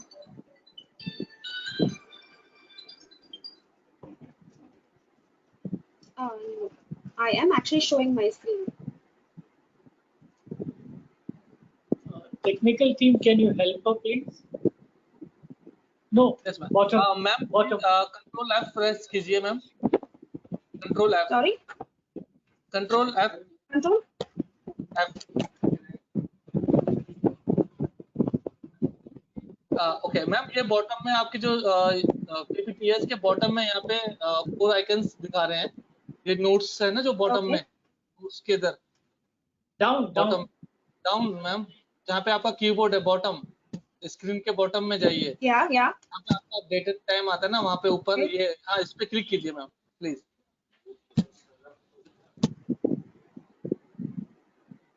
Oh, PowerPoint has, yeah, perfect ma'am. Perfect, thank you. Thank you. Thank you. So now I'm going to take you through why we need to fortify our foods through grains and cereals. An average Indian derives his calorie through grains and cereals. Our staple food being rice, the second staple food being wheat. Indian diets are rich in staple. They provide calories, but they do not provide nourishment. And as I said earlier, there is a lack of consumption of varied diet, balanced diet among the Indian population, like fruits, vegetables, meat, and eggs. Therefore, there is a need to fortify our foods through cereals and grains to meet the nutritional deficiency in India, and also to meet the recommended dietary allowances each day. So I have shown a food pyramid here. As you can see, cereals, grains, millets, and pulses occupy the bottommost of the food pyramid, where 50 to 60% of our total intake of calories come from carbohydrates through cereals, breads, and pasta. Food fortification can either be mandated by regulations or it can be voluntary. So I have listed down certain vehicles where fortification can be done, like atta, flour, noodles, rice, infant foods, breakfast cereals, flours, bread, porridge, and nutrition bars. Okay. So we did a market survey, and I have listed down certain products from the market who have fortified, and these fortifications are being mandated or regulated by FSSAI. Ashirvad, Pillsbury, they have fortified with iron, folic acid, and vitamin B12. This is the rice which is being fortified and being regulated by FSSAI as well. These are other products which are fortified voluntarily by the food business operator. So now I'm talking about the gaps or opportunities. So while we surveyed the market, we found certain spaces in markets which are not being fortified in the cereal space, like pasta, noodles, vermicelli, RT and RTC, given that staples and cereals and millets form major part of the diet. So these are our observations. So a lot of many brands we have seen who voluntarily fortify the products. They claim the multi-grain is claimed, but then the product only contains wheat and barley. That does not contain whole grain and does not contain millets in them. Other brands who have fortified their products, it's very generalized. Like they do not cater to specific needs. What we feel as a cereal company and a nutrition-based company is that the fortification has to be has to cater to specific needs, like a target group, and many brands do not convey or communicate how much of RDA they would be delivering, the product or a serving of the product would be delivering. So these are the gaps we had found, which can be changed into opportunities later. Breakfast cereals, bars, RTC and RTE products are not being fortified presently. Trace elements are not fortified. So like I showed you certain other brands who had fortified with iron, folic acid and vitamin B12 to cater to the deficiency of iron and anemia caused by iron. There are certain trace elements which need to be focused, like selenium, magnesium, which is good, which are the nutrients which is important for mental development and immunity as well. Mental development, immunity, gut health, bone health, and cognitive development are also other areas which needs to be focused in terms of fortification. Some brands have done clinical studies, and the clinical studies should be recent ones. And finally, we have a suggestion so that the products should have a health quotient on their label, so that when a consumer picks a product from the shelf, the consumer should know what is the nutrient quotient the consumer is buying. With that, I end my presentation. Okay, thank you very much, Divya. In fact, your presentation was indeed very helpful, and we could understand the gaps and opportunities that exist in the fortification sector. So this is all what we have. We now move on to the next session of the webinar, that is question answer session. There are a set of questions that have come online. So I will be sharing the questions one by one, and would request one of the two panelists who can address those questions. So first question is, what are the benefits of investing into food fortification other than health?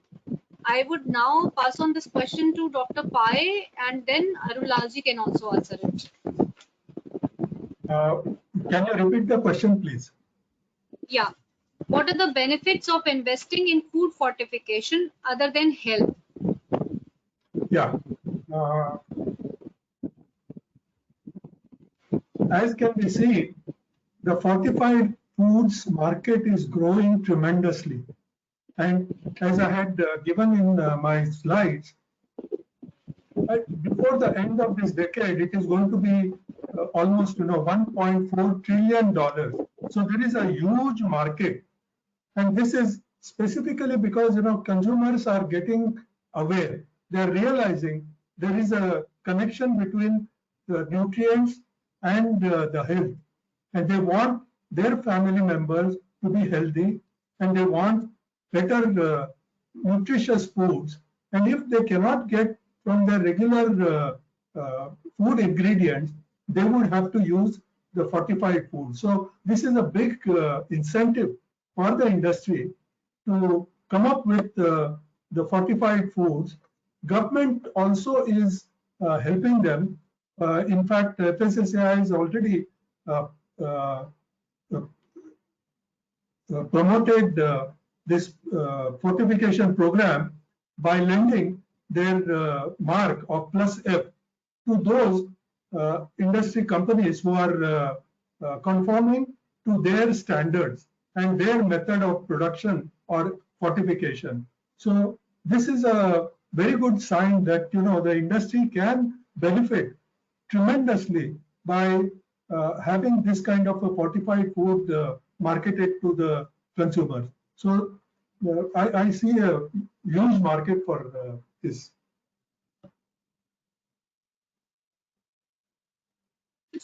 Would you like also to add on something?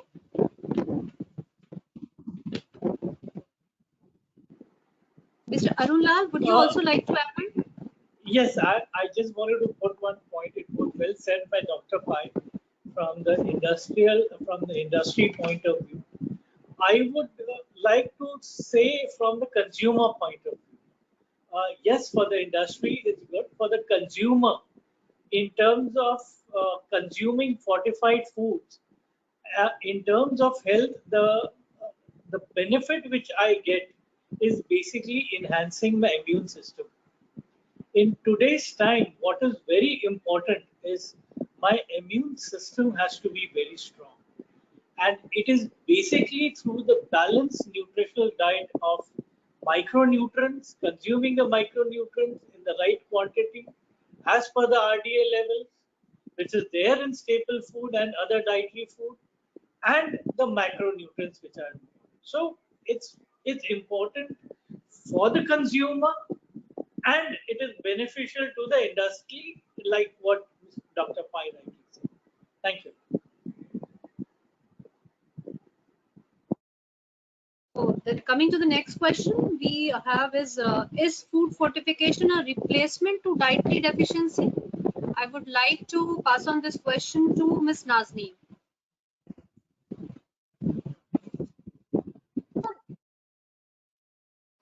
That the food fortification definitely can help, especially because in most of the times when we say have 400 grams of vegetables and fruits, okay, sometimes it's a tall order, and especially now in COVID times, we saw that a lot of times fresh fruit was not available. Even on regular days, the people are not able to consume such high amounts.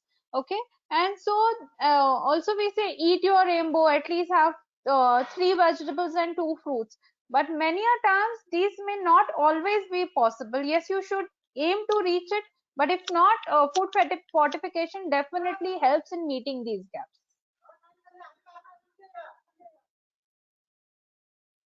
Like to add on to this?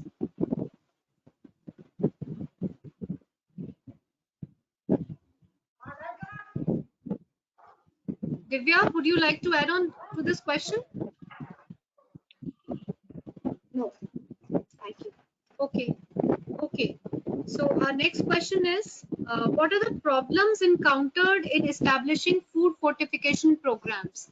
Dr. Pai, I would request you to address this. Can you repeat the question, please? Yes. What are the problems encountered? Yes. What are the problems encountered food fortification programs? Okay. One problem is, we have seen in the case of ionization of soil. Initially, the iodine content was not equally distributed, and there were, color differences, odor problems, etc., which came up because of lack of quality control that was existing at that time. However, later on it was overcome. So people have to get used to some of the changes that might take place either in color, flavor, or some of the other characteristics, appearance, texture, etc. That is one difficulty that might be there. Second problem is cost is definitely going to increase. So unless there is some kind of a support from the government to subsidize the fortification program, consumers who are not aware of the benefits of the fortified foods are not going to pay extra money for something which they can get it cheaper without the fortification. I may also like to add something to the previous question, whether there is an alternative for food fortification. There have been some of the cases. For example, you might see in the market the high omega-3 eggs, or some of the other products which are produced by agricultural practices, wherein the animals, especially in this case, in case of eggs, the chicken were fed with omega-3 enriched the feed, so that the eggs would contain higher amounts of omega-3, so that there would not be any kind of a problem, the consumers buying that without any kind of thinking that there is something chemical done. I hear some noise in somebody is talking. Please mute everyone. I think it is at somebody's background. I would request everyone who is not speaking to mute them kindly. Yes, sir. Please carry on. Yeah. So definitely, coming back to the original question, we do require some support, and the industry also initially should not try to jump up the price unless the fortified foods become popular, they get well accepted, and then the consumers might pay extra amount. So these are some of the problems of starting a new fortification program in India. Thank you. One of the questions related to this has been online just during the webinar. The price, why there is a price difference between Nutrient Premix and the supplement. I hope Arunji and Dr. Pai both can address this. Arunji, would you like to start? Sir, you are muted. Please unmute yourself, Arun sir.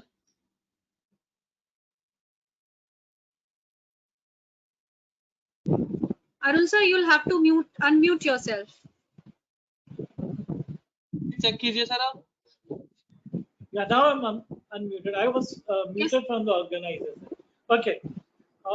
Two questions. I would like to answer the previous one also what Dr. Pai rightly said. One, today, in today's era, fortified food is not expensive because people, the industry has not jacked up the price because of fortification. If you see any of the staple food which are there in the marketplace, be it rice fortification, be it flour, be it milk, or be it oil, it is selling at the same MRP price. So the industry has not jacked up. It is inclusive of the normal price, but it has been fortified with F logo. So price does not make a difference. It is the initiative of the individual to go in for the fortified food. Point two, the fortification cost is very minimal. For oil, it is just 8 paisa per liter. For milk, it is 4 paisa per liter. For rice, it is 99 paisa. So it is not the cost which is important. It is the individual they have to take the initiative and go ahead. The second challenge, why I can talk on fortification program, because I've been working for these programs for the last 10 years. The biggest challenge for fortification program is the right premix which is to be used by the industry, because the right nutrient and the salts makes a difference. Like for example, Dr. Pai rightly said, salt, when salt was doing, when we were fortifying salt out there were a lot of issues because the right salt was not being used. But now it has been rectified. Even if I see flour, there was an issue of flour getting blackened. Now I'm talking about 2-3 years back. Now we have worked on the right salt for the flour in terms of nutrients, and these challenges have been removed. We have also worked on one of the biggest challenge which is there is testing.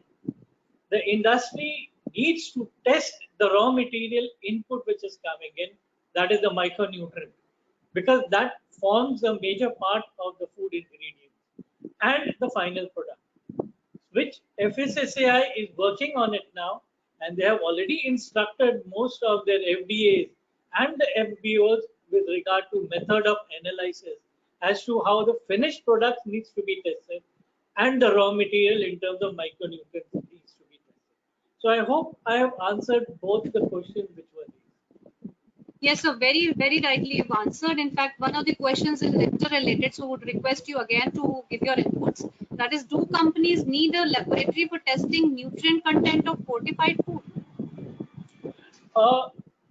Yes, yes, and no. Most of the industry do have a QC department, in-house QC department to test their own product. They need to have method of analysis to test the micronutrient which is fortified in the final product. Yes, as per FSSAI Act also and as per FSSAI law, they have to test their products once in 6 months from a third party lab, which is a must. So, okay, thank you, sir. So my next question that has been shared with me is, will regular intake of fortified staples cause any adverse effects if entire meal is fortified? This can be addressed by Ms. Nazneen.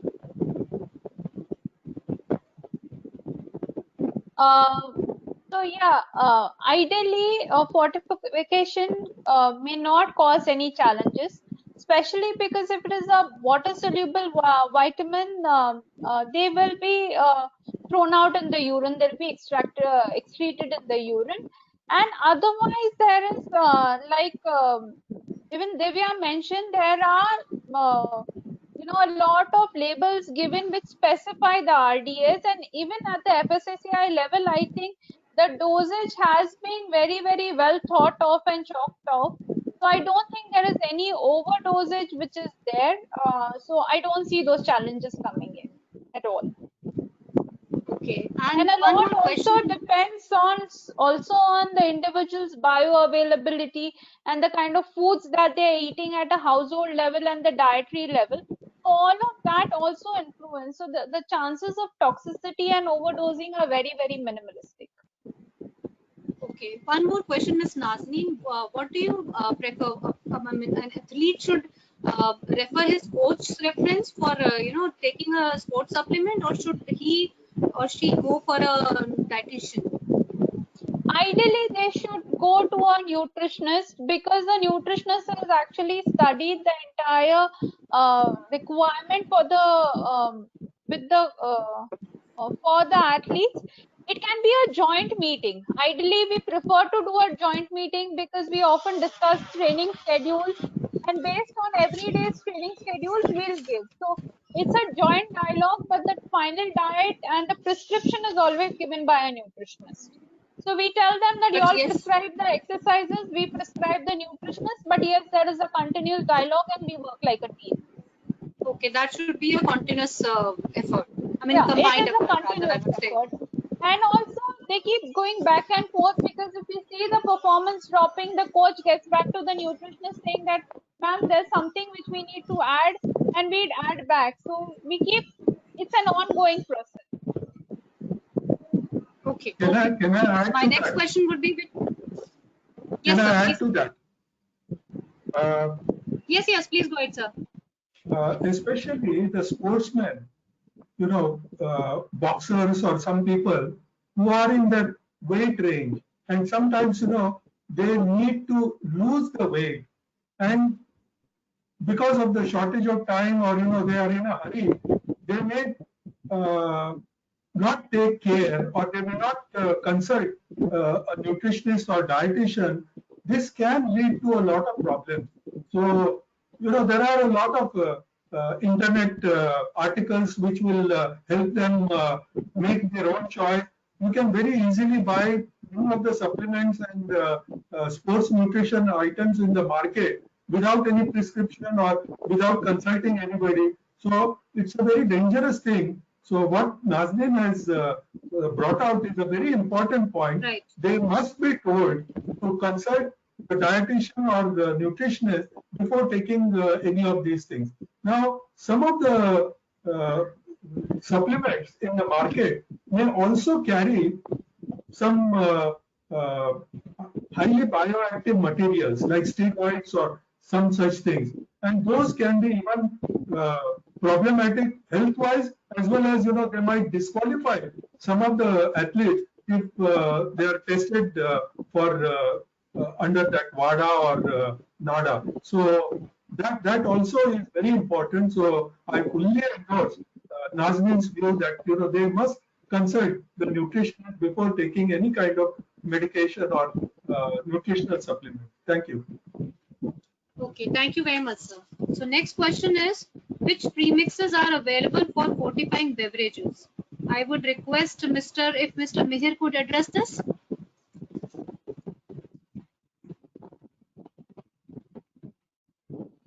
Mr. Mihir, can you hear me?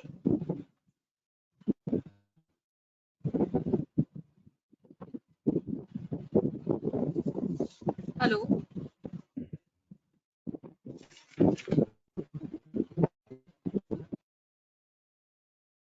Yeah, can you repeat the question, please? Am I audible? Yeah. The question is, which premixes are available for fortifying beverages? Which premixes are available for fortified beverages? See, there are a lot of premixes are available, or they can be customized. Okay, so as Mr. Arun Lal and Hexagon Nutrition are into this, so they definitely have companies like Hexagon will have premixes available with them, and they can also customize according to the need, right? So it is available also. They are readily available with the companies like Hexagon, and also it can be customized according to the need of that particular individual, right? But of course there are certain RDA guidelines which needs to be followed, and they can be customized accordingly. Okay, thank you. So the last question is to Ms. Divya, that is, which nutrients should you use for beverage fortification? Divya? Ms. Divya? Please. So should I repeat the question? Yeah, please. Yes. Yeah, it is, which nutrient should you use for beverage fortification?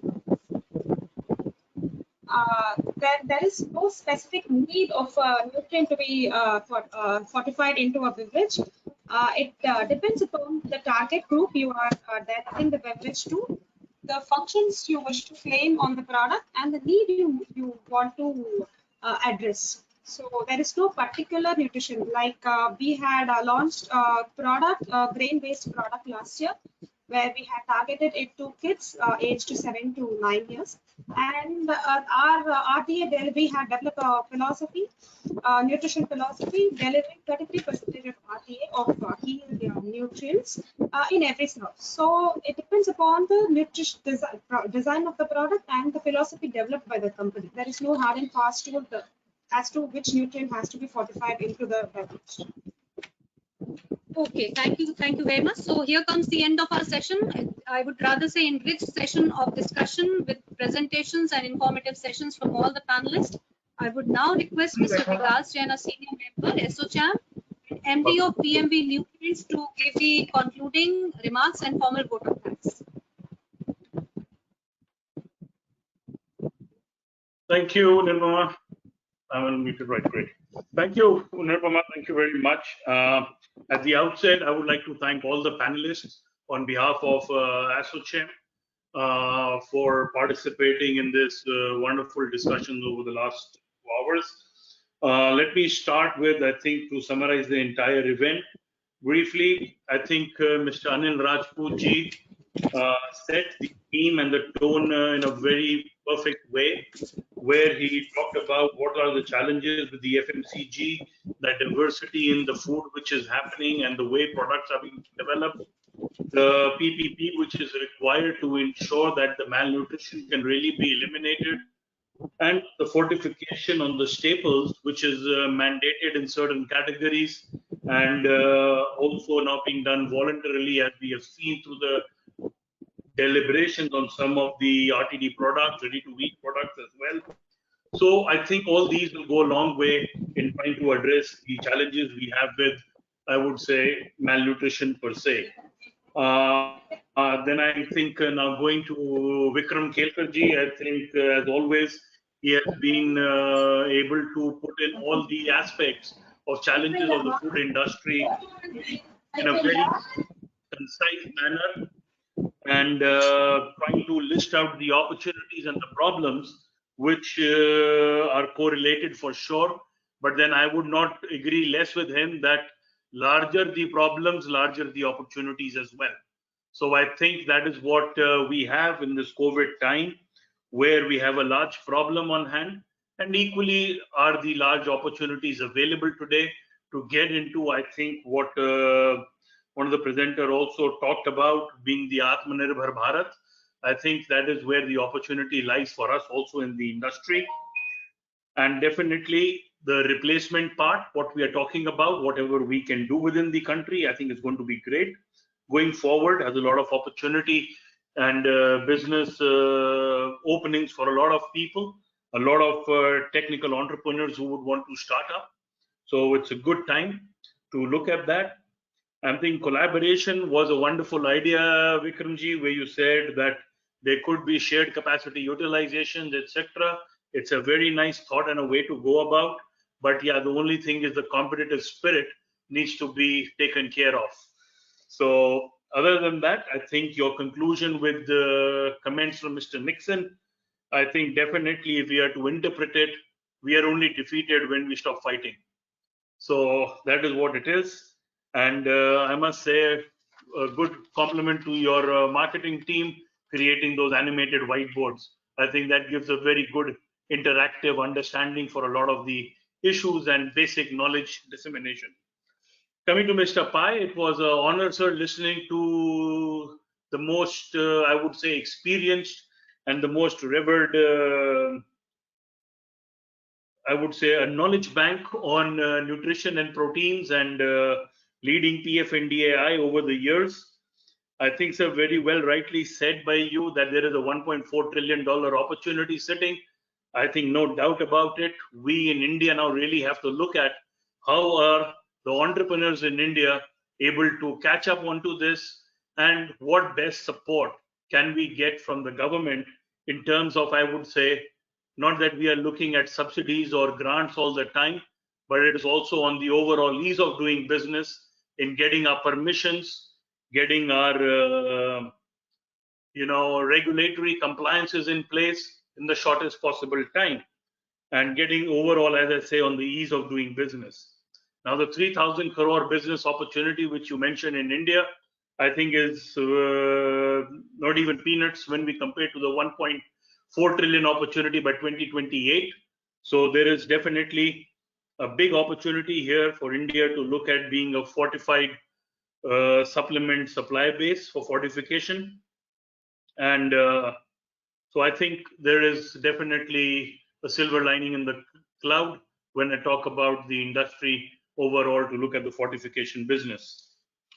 Arunji, I think your presentation also was wonderfully structured, where I think letting people know as to what importance, what kind of certifications have in running a food processing or a food ingredient manufacturing company, whereas it starts from whatever the regulatory requirements are, and then things what we do beyond the regulation, because not always all food industries are wanting to just comply with the regulation part, but also about what they do better than what is regulated.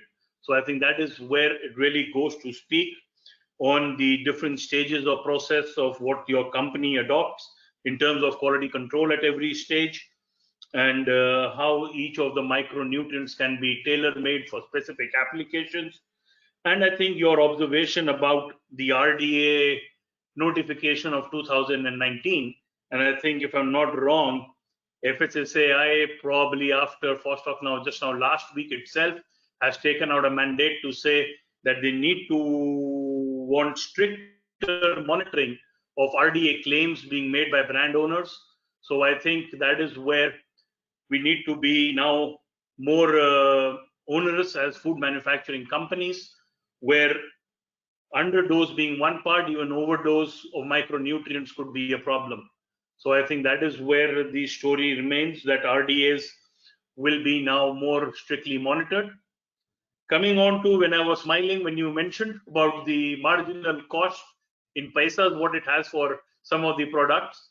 I think it is a good idea that the government mandated into some staples that it should be done without any, options. So, but I think mandating it onto processed foods could be a challenge, but let's see how we can go about it. Then I think the overall dietary foods where all you are present, and I'm happy to say, okay, we also use hexagon nutrition premixes and vitamin minerals so in our products. So that was there, wonderfully, I think, structured. Raman, I think you also had a very good point to mention that lifestyle is also a big factor for people today, where how are they managing their lifestyles? And it's not only about just a nutrient deficiency, it's also overnutrition in some of the cases. So that's why what is also leading to the other lifestyle diseases which are happening is of probably overnutrition as well. So definitely just about 2 billion people into micronutrient deficiency out of the 7 billion population. I think it's a good statistics there for us to really see that what is the market. Here, so we are nearly talking about a 30% market where these products would be required and could go around the world. And I think your entire explanation about supplementation, enrichment, and fortification was quite interesting as a learning for people to know as to what are we doing. And definitely your point about calories and nutrition.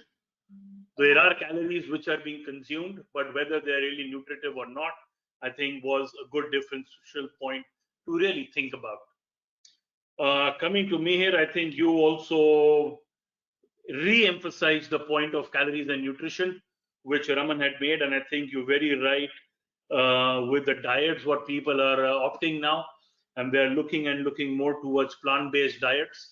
And those statistics where we really see today, 80% of the food what we eat on the processed side, other than meat, is plant-based origin in one form or the other, right? And I think your concept about and your research on the flexitarian diet option of people, I think is a good observation. And that is where a lot of people are trying to balance their diet pattern as much as they're trying to find a balance between work and life. So it's the same thing there as well. And definitely, if you are to look at it, in this COVID lockdown period where majority of the people have remained home and have not been able to have outdoor activity, the diet and nutrition control or the balancing of the same has become even more critical. So I think definitely the plant-based diets and proteins are going to be the way forward. And also some of the areas where we feel will be on towards plant-based meat options, which are there in the East, quite effectively being marketed, but could also be coming in India for the future as well as a meat replacement. Nazneen, I must compliment you with the sports nutrition. It was interesting to hear for the first time as to what the athletes are facing the challenges. and your survey about on the targeted market, how they are being targeted with free sponsorships and this, but probably they get missed out on the knowledge dissemination at times, and they get on with the wrong kind of a supplement. I think a very valid finding, and that the majority of the athletes are consuming between 1 to 3 different supplements is also an eye opener, where probably one would think they're consuming only one particular kind of a supplement.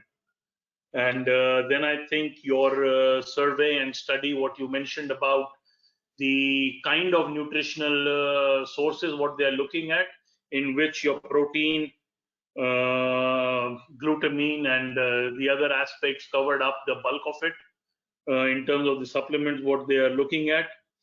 And I think the whole view about doping, anti-doping, again coming to the wrong supplement, what has been added onto the product, the source of manufacture or the person who's given the supplement is not very regulated or very clear, so that leads to problems as well. And definitely, I think putting in perspective the Indian heroes and the Indian herbs, I think is a great way to look going forward, because all these natural Indian occurring products are the ones which I think for age old, a lot of our people in India have consumed.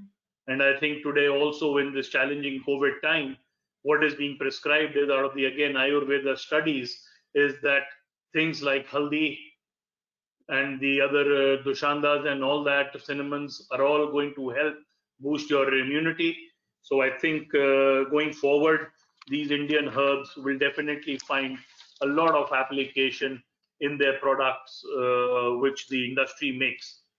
Your comments about injuries and the recovery, I think definitely for recovery, there could be some specific targeted nutrition being developed for sportsmen to be able to recover. And it was interesting to see that you talk about immune health, though the athletes don't really worry about it so much.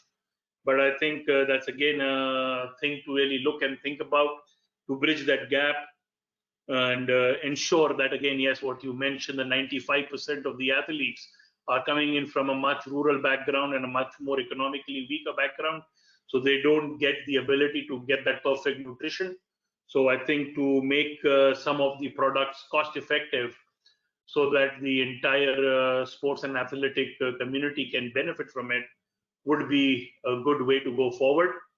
And I would just like to add up, there is, if you would be aware, I think in the whole sports nutrition, now I think even CBSE, the Central Board of Secondary Education, is also putting up sports assessment as part of the curriculum for school-going children starting from 4th standard, where they will be assessed on their athletic and sports abilities as well, in terms of their diet and nutrition counseling as well.